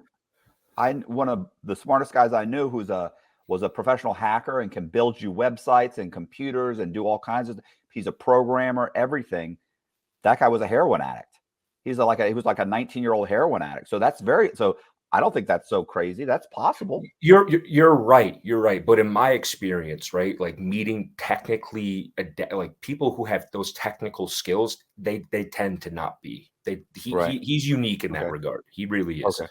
Well, plus, and his ability to follow through. Like is most greatly drug diminished addicts. because exactly. And that's what I'm saying. This dude was getting hot. You know, like every drug dealer is going to have their funny story. This dude must have had 60 root canals when he was he's like, oh, I just had a root canal. Send me some extra pills. I'm like, okay, whatever, man. You're helping me do all this stuff. I'll send you extra stuff all the time. It turns out that was being sent to an undercover FBI agent, and then they were taking those pills and sending them to the DEA analysis lab, and they were just sitting there tacking on the charges. You mean he didn't have a root canal? No. Are you telling me? I'm not going to sit here and listen to you tell me that an FBI agent lied to you. I mean, you're telling me that a CI lied? That's unheard of. They're typically so honest. So, all right. So what happened? So your lawyer, you got out on bond, right? So, okay. So the reason I'm bringing this up now, right? I have my little 3 days in jail. On Monday, they put me in the van and they drive me to the courthouse, which is like 15 minutes away from the holding facility, right? And I remember the Asian individual I told you about, that's the gang member. He's with me, right? Because he's from my pod. So he also had the court date on the same day, right? So we all went there. He was going for sentencing though, right? Turns out he got a life sentence. It's terrible. It's so terrible being near someone and seeing them, even though he killed somebody though. But it's like, the humanity of it, looking at this dude who's 1 year older than me, it's like you're going to spend the rest of your life in jail. It's sad, man. And a brief point before I explain everything else. When we're driving back, he literally looked at everybody in the van. He's like, crime isn't cool, man. And just sunk his head. And I was like, that's terrible that you realize that now, you know? So back to like when I'm having my bond hearing, they bring me in front of an actual federal judge, like a circuit judge. And the U.S. district attorney is there. And this is the first time I see face-to-face the FBI agent in my case. He was the CI.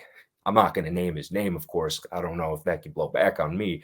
But he's sitting there explaining, reading this is the first time I got to see the affidavit in my case, too. And I'm like, oh, my God, Eric Callahan was an undercover this entire time. I thought Eric was going to walk in and be like, hey, what's up, Colby?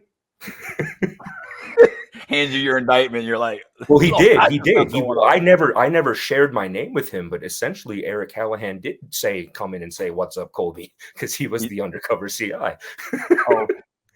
So essentially he did do that. Was that shocking?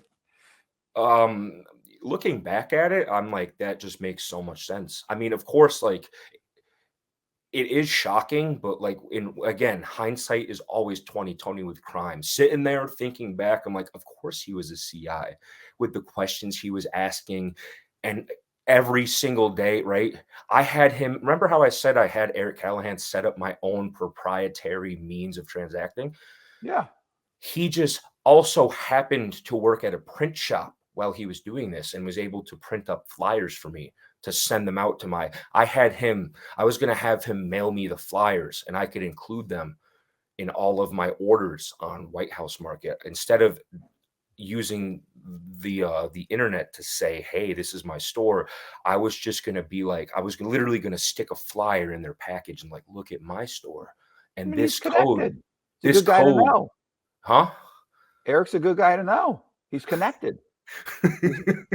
He's just being, he's just being a good business partner.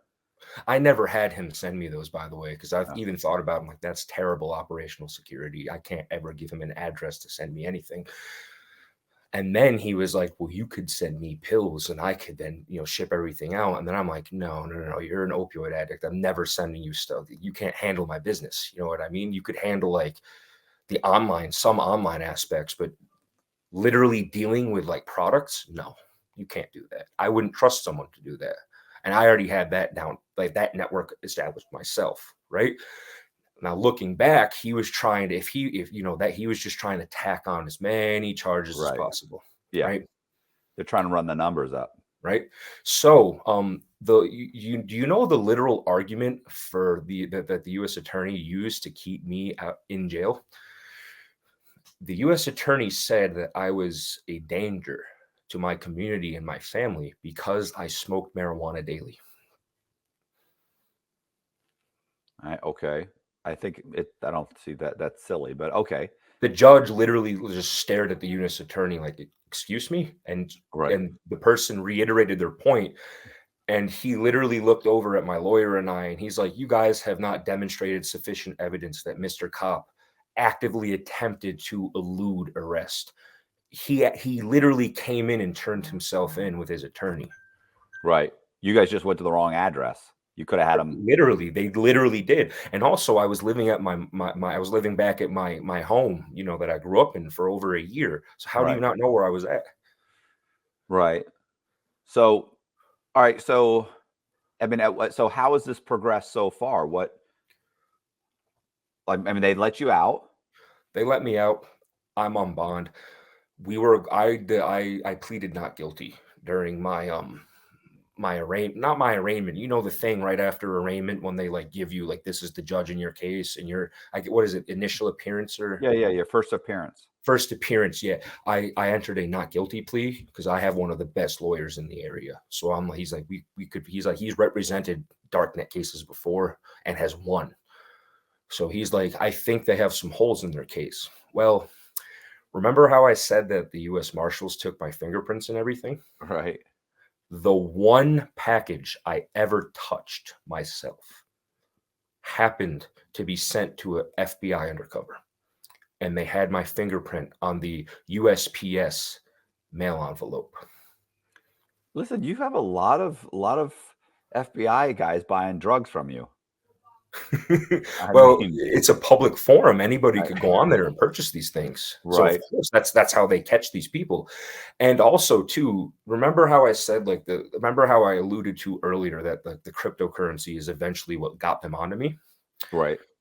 So remember how I made the analogy with that Bitcoin is like a piece of gold with a serial number, right? It's traceable, right? There are services on the darknet that you could go to where you exchange that piece of gold, that Bitcoin, if you will, or the fraction of, of the gold bar, the fraction of the Bitcoin. You exchange it for many other pieces of gold for a small fee, right? Yeah. Well, it turns out the FBI also had control of that service too, and they were catching a lot of people trying to wash their money. I feel like the FBI is not playing fair. Like, that's not right. It's an open. Yeah, they've caught so many people like that before. So many people. Yeah, it's almost Well, no, that's what they do. Stupid because I should have went to multiple different services to do that. I went to one service thinking I was okay, and then I could take the crypto and do whatever I want with it. Because on paper, it's just, Have you considered selling stuff on Etsy, like maybe stuff that's not banned by the federal government? So actually, I would like to start an Amazon store when I eventually get through my situation. Because like my reasoning is if you can make money on the dark web, I think that's more competitive and harder actually to make money on the clear web. The clear web being the normal website the normal web that we're on right now with normal websites like Google, Amazon, If I know how to source products, I know how to facilitate, build infrastructure. I know how to navigate and learn about the ecosystems that could facilitate e-commerce. So that's what I want to do ultimately. That's my goal. Is I want to have Amazon businesses after I deal with my situation. That's the goal I would like to work towards. What are you gonna sell? I need to figure out how to know what to sell. I don't know yet, right? So once I learn how to do that, then I can remember how I said I know I've learned Mandarin and everything, right? Well, I have already developed a relationship with some Chinese manufacturers of, let's say, like some like minor kitchen appliances, or like, let's say, like, like phone chargers and stuff like that. I'm trying to develop the rapport and to be able to purchase stuff from them, get it over here, and use Amazon to facilitate that transaction. But the difference is the feds won't blow in my door if I'm selling phone chargers. True. That's true. Yeah, listen, I wrote a book for a guy named Deveroli. He was selling, he was selling all kinds. Well, he's selling guns, but that's what got him in trouble. But, well, actually munitions. But he also started just selling accessories to weapons. Just accessories. Doing the same thing. He was buying them from China. He'd get them, they're making them for $1.75, and he's selling them for, $22 a piece. And it was, it's amazing, and still undercutting the competition. And he was doing just drop shipping and everything. And it was all just through the internet, through different services. So when are you going to be sentenced? By the time this comes out, you'll have been sentenced. Yeah. I don't know exactly. They moved up my date, and I'm awaiting. It's kind of in the air right now. I'm awaiting. Moved it up or back? Up. Like, I don't know. Like, they canceled like my previous sentencing date, and they have to work out their schedule to see. It might be a couple months in the future, and I don't know currently as of right now, but it won't be that much longer. Right. Okay.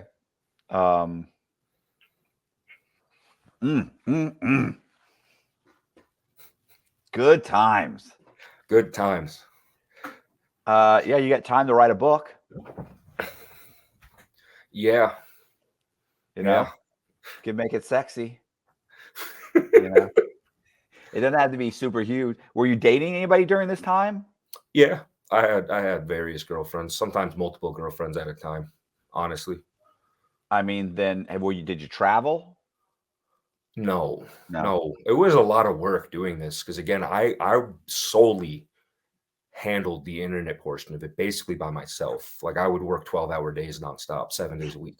Yeah, well, you're selling a product. Like, fraud's not a full-time job. Like, I had a lot of downtime on my time, so I traveled a little bit. Let me think. Yeah, okay, that could be a good book. Do you have a nice car? Did I have a nice car? Yeah. Yeah. You driving like a Toyota Camry? What were we driving? We driving multiple vehicles. Some of them were unregistered. Some of them were registered. None of them were in my name. Yeah,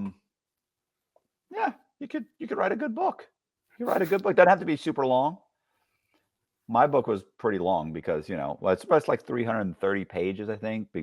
That's not even a long book. No, but it's mid-size. Yeah, but yeah, all the intricacies that you've done and the close calls and and you get to write the backstory. You could ask. You got your discovery, right? Yes, I believe so. I have to talk to my lawyer about all that. Yeah, if you get your discovery now, like, ask your lawyer for your discovery, and then have it sent. Damn it! Hold on. Decline.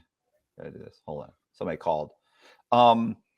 If you get your discovery and give it to your mom, then when you get to where you're going where you're going to be a while, like you're probably going to go to a low, then have her send it to you. Then you can write a story about not just what happened with you, but what was happening on the other end, because you'll have all the documents from the FBI, and they'll explain, like, at this point they heard about you. At this point, and they'll have the dates and the names, and so they knew about me pretty damn quickly. Like, they were watching me for years. Well, then that's great. Then that ends up being cool, because now it's kind of a cat and mouse game. Why did they not? I don't think it's cool. Other people may think it's cool. I think it's terrible. Work with what you got. True. So at this point, you gotta work with it. Yeah. Yeah. You have some downtime. Learn to play the guitar. I like chess. I'll fit in well. Tons of guys. Listen, they play chess in prison. Like you've never played chess like this. Like chess to me is a game of kings. It's a sophisticated game. It's a game of rules and it's a game played by the upper echelon of society. That's not how it's played in prison. In prison, these dudes, they move boom, oh yeah, I got your bitch, bro. I got your bitch. And then oh yeah, what you gonna do now? I'm in your house. What you gonna do? You ain't gonna do shit. That's right. Oh, I mean, you're like it's I mean, I don't know how you take that game and make it aggressive. But everything is, I assume, aggressive in jail, though. Everything. It's not to. Listen, you'll get a group of guys like, you know what it's like? Like it's like being a non-enemy combatant, right? Like in a war zone. So you're just like a guy that lives in this town where these guys are shooting each other. You hope you don't get shot. Yeah, I live in Ukraine. I live in Ukraine. Exactly. And you're just trying to go to your job and make bread.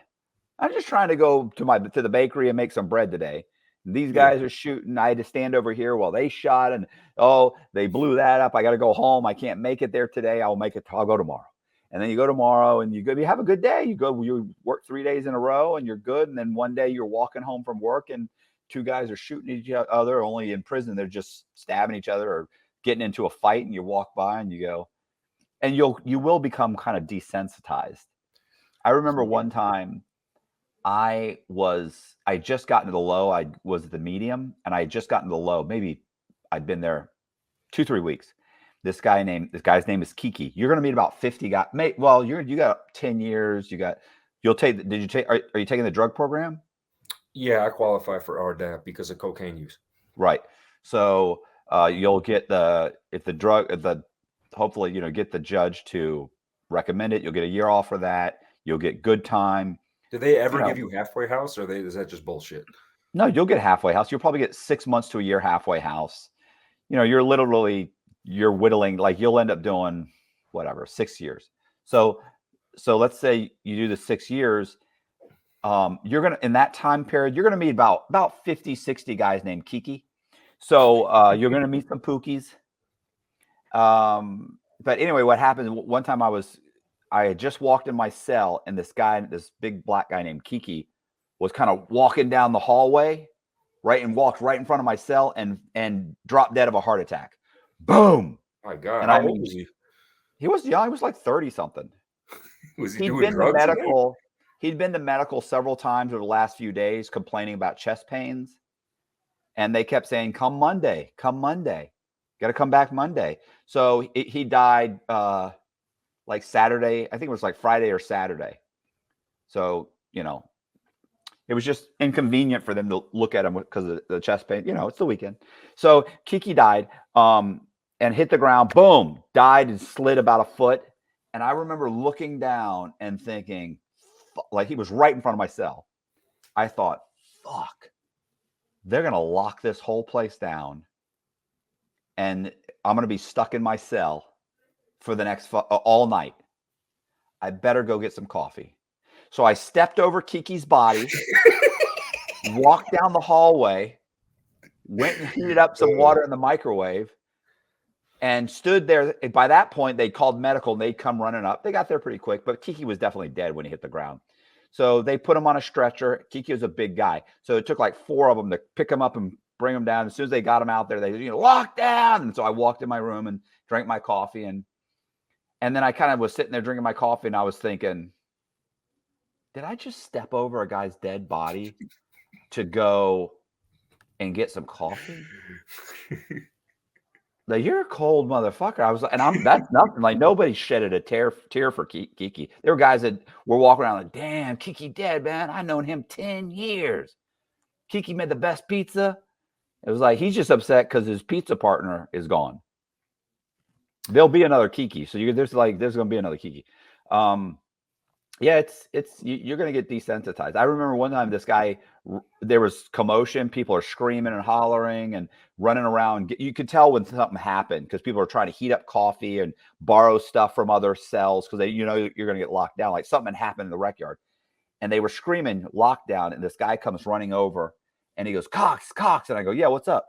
And he said, "Yo," he said, "my cellie just got stabbed in the rec yard," and I said, "Are you telling me that there's a 2-man room available?" Because that means that he's got stabbed. They're going to move him. He's going to the shoe at least. So I now know there's a 2-man cell that has 1 bunk available. And he goes, "Yeah, bro." And he hands me a cop out and says, "Fill it out right now. Stick it under the counselor's door before we get locked down." So I filled it out, stuck it under the counselor's door, ran back to my cell. And by the time we got out like the next day, I had a new cell. Were you in a cell alone? But prior to that? No, I was in a 3-man cell at that time. Oh God! So I was going from a 3-man cell to a 2-man cell. There's no 1-man cells. Yeah. You're gonna be like, this is like, you hear that and you're like, that's horrible. But I mean, it's a survivor mentality. But once you get you'll get a little job, you'll get a bunch of buddies that you hang out with. When you get there, do not tell them, "Oh, I'm here for a computer crime." No, they're gonna think I'm a chomo. Yeah, you're a soft white guy. Yeah, bad idea. It's gonna go bad. And even what's so funny about that is I've known guys that have done that or not told people what they're there for. Like they'll say, they'll go, "Oh, my lawyer said not to talk about my crime," and guys immediately. Do you guys not have your jackets in federal? No, you're gonna get there with nothing. Well, you can mail off for your pre-sentence report. You can try and have it mailed in, but a lot of times they won't mail it in. Like they'll catch it. Now listen, I've had mine mailed in twice. It got in both times, but sometimes they'll catch it and they'll say, "Hey, you can't have this. We're mailing it. We're throwing it away." So they'll tell you can't how do have it. people like join gangs and everything then if there's no the verification process? I mean, you figure out a way to get it in. Like you have somebody shuffle up the papers or mail in a couple pages here. 2 days later, they mail in 3 or 4. Like, you know what I'm saying? You can get it in. But you Okay. can't just mail it in like just in an envelope that says PSR on it. That's never going to happen. That's probably not going to happen. So, I mean, that's going to be my application for the Aryan Brotherhood. So, I mean, I need to get it in somehow. When you said gang, I was thinking there's not going to be any gangs. Like you're going to a low. There may be gangs, but you're certainly not going to have to be a part of a gang. Like, "Hey, you ready? You want to join the woods?" "Yeah, I'm good, bro." I'm good. Who's going to protect you? Come on, man. Stop it. How segregated is it in federal prison? Like, can you I mean, if it was a pen or something, it would be. But even then, they'll mix a little bit. They'll talk, they'll this or that, but they don't really want to share things. It's not like you're going to a pen in California. No. It's state. You're going to probably going to a federal low. And that low it's going to be soft. There are going to be some guys that are walking around acting like it's a tough place, but everybody kind of thinks they're a joke. Like, all right, yeah, I get it. It's everybody's a stand-up guy, but really you have to kind of know, like, look, I used to say this all the time at the low. Guys would be talking about, "Oh, that guy over there, bro. I heard he snitched on this guy. I heard he snitched on that guy." And I'd look over at the guy and I'd be like, "That guy over there? Oh yeah. Oh, okay." And I'd say, "Well, hey, I have a question for you. You guys good at math?" And they'd be like, "Well, I'm all right. Why?" I go, "Well, let's assume that 90% of people cooperate and get cooperate. It's even more than that. that. I know it's higher than that." And they'd be like, "All right." And I'd say, "So if 90% do cooperate," I said, "so let's go ahead." I said, "And there's 160 guys in this unit. That means that, and I said, that means that you've got out of this unit, out of 150, 160 guys, you've essentially got, I think it ends up being whatever. It's like 106 guys." I'm like, "So there's there's 16 guys in this unit. 16 guys in this unit that didn't cooperate. And they're all like, so there's 5 guys standing around me. And they're like, right. I'm like, we can exclude some of those guys immediately because some of those guys went to trial, so they didn't have an option to cooperate because they went to trial. So we know who they are. And I could just name them, right? Red Bull, so-and-so, W, and we name them off. You name off like 10 guys, 11 guys. And I go, so that means that there's 5 guys in this unit, 5 that didn't cooperate and didn't go to trial. And have the most time out of everybody. Right. Well, and I'd look at the guys around me and I'd say, I'll bet it's you guys, isn't it? I'll bet it's you guys. What are the chances that all 5 of those guys are standing right here? What did Shakespeare say? Thou doth protest too much. Exactly. Listen, and that's what it is. That's what it is. So, like even getting in that conversation is just so much silly. Like I didn't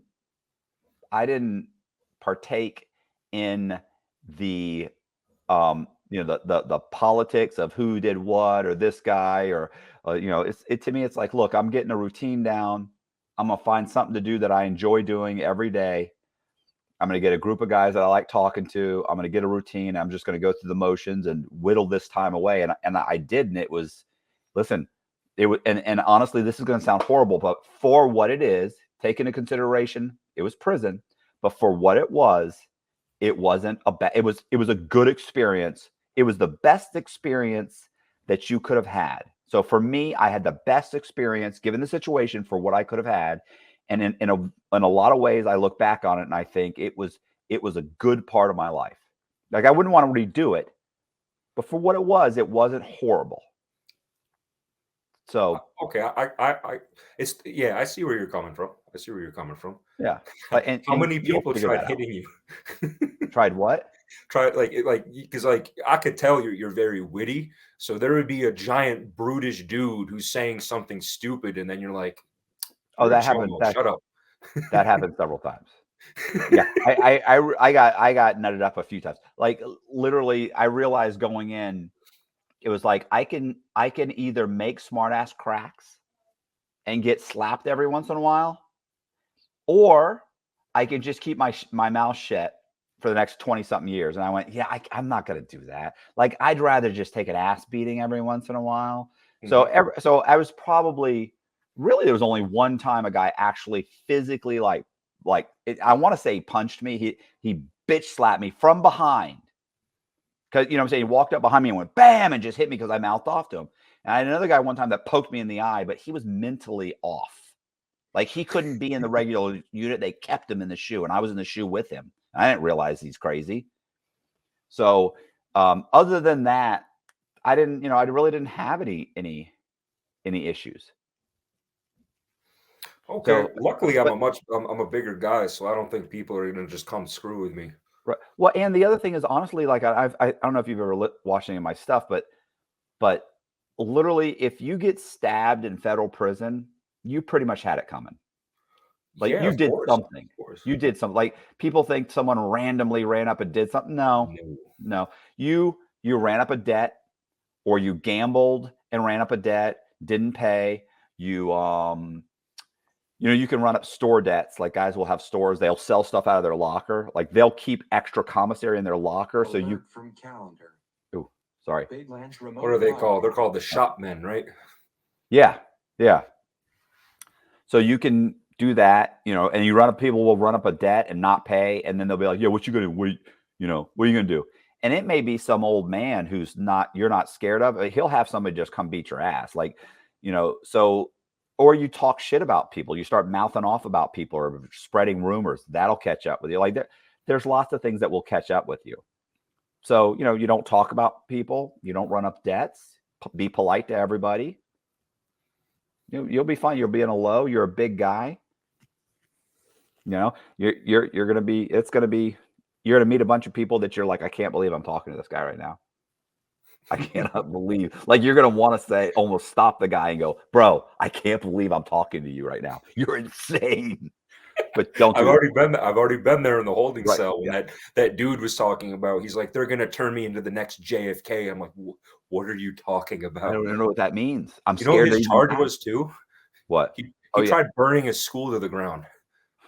They caught him trying to burn a high school to the ground, and he got a federal arson charge. What an idiot. Yeah. It's gonna be all right. It's gonna be all right. Hey, I appreciate you guys watching, and I appreciate Colby coming on and telling me his true crime story. And if you like the video, do me a favor and hit the subscribe button, hit the bell so you get notified. Also, leave me a comment in the comment section. I've been slacking on comments, but I'm going to jump back on it and really start trying to answer as many as possible. I really need to incorporate my wife and have her answer some questions, because she could probably answer some. And sometimes she actually looks through them and says, hey, you need to answer this comment. So that's cool. Her name's Jess. And also, I wrote a bunch of true crime books. And so do me a favor and buy one of my true crime books and check out the trailers.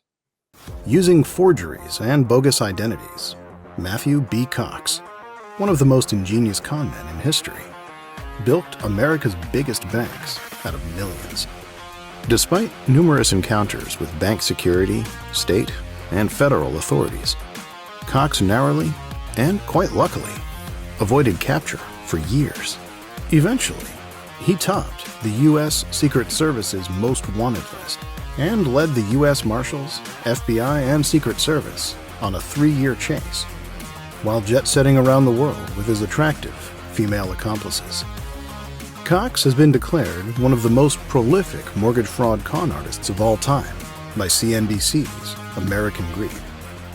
Bloomberg Businessweek called him the mortgage industry's worst nightmare, while Dateline NBC described Cox as a gifted forger and silver-tongued liar. Playboy magazine proclaimed his scam was real estate fraud, and he was the best. Shark in the Housing Pool is Cox's exhilarating first-person account of his stranger-than-fiction story. Available now on Amazon and Audible.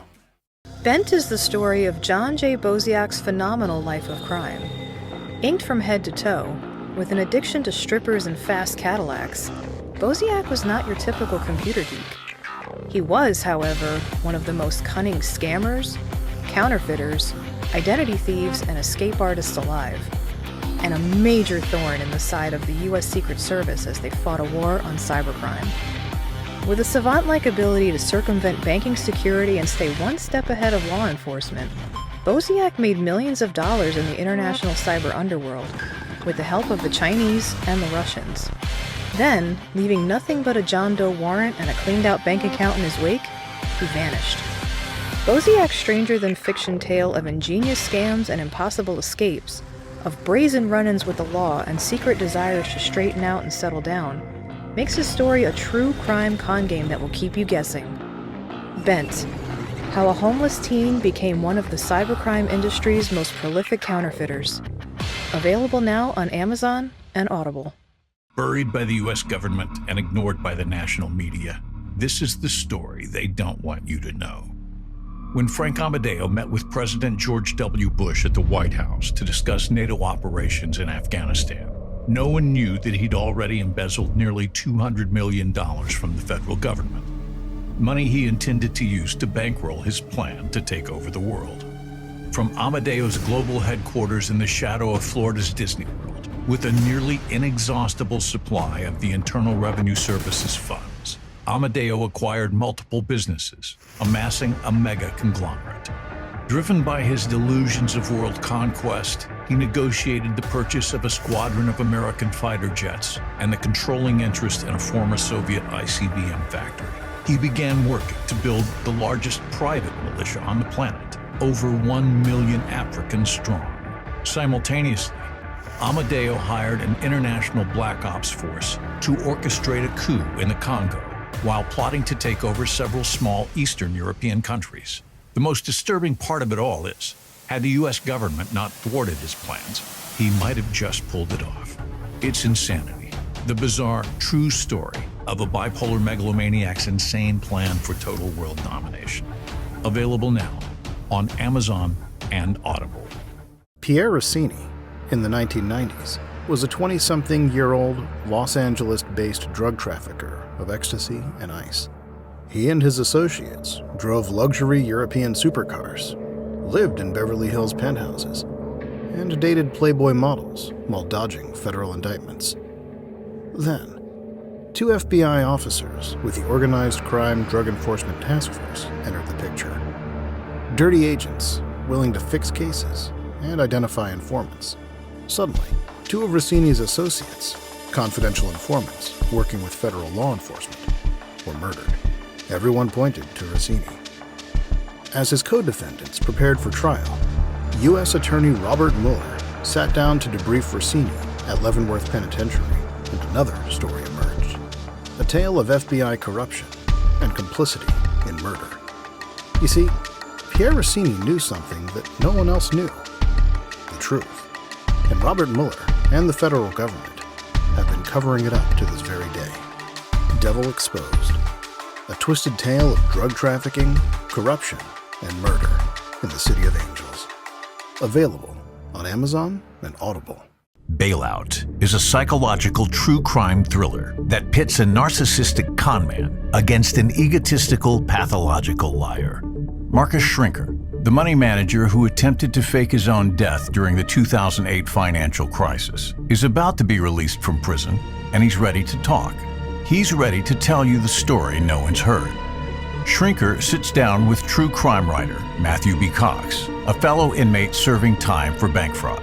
Schrinker lays out the details: the disgruntled clients who persecuted him for unanticipated market losses, the affair that ruined his marriage, and the treachery of his scorned wife, the woman who framed him for securities fraud, leaving him no choice but to make a bogus distress call and plunge from his multi-million-dollar private aircraft in the dead of night. The $11.1 million in life insurance, the missing $1.5 million in gold. The fact is, Schrinker wants you to think he's innocent. The problem is, Cox knows Schrinker's a pathological liar, and his story's a fabrication. As Cox subtly coaxes, cajoles, and yes, cons Schrinker into revealing his deceptions, his stranger-than-fiction life of lies slowly unravels. This is the story Schrinker didn't want you to know. Bailout: The Life and Lies of Marcus Schrinker. Available now on Barnes & Noble, Etsy, and Audible. Matthew B. Cox is a con man, incarcerated in the Federal Bureau of Prisons for a variety of bank fraud-related scams. Despite not having a drug problem, Cox inexplicably ends up in the prison's Residential Drug Abuse Program, known as RDAP. A drug program in name only. RDAP is an invasive behavior modification therapy, specifically designed to correct the cognitive thinking errors associated with criminal behavior. The program is a non-fiction dark comedy which chronicles Cox's side-splitting journey. This first-person account is a fascinating glimpse at the survivor-like atmosphere inside of the government-sponsored rehabilitation unit. While navigating the treachery of his backstabbing peers, Cox simultaneously manipulates prison policies and the bumbling staff every step of the way. The program: How a Conman Survived the Federal Bureau of Prisons' Cult of RDAP. Available now on Amazon and Audible. If you saw anything you like, links to all the books are in the description box.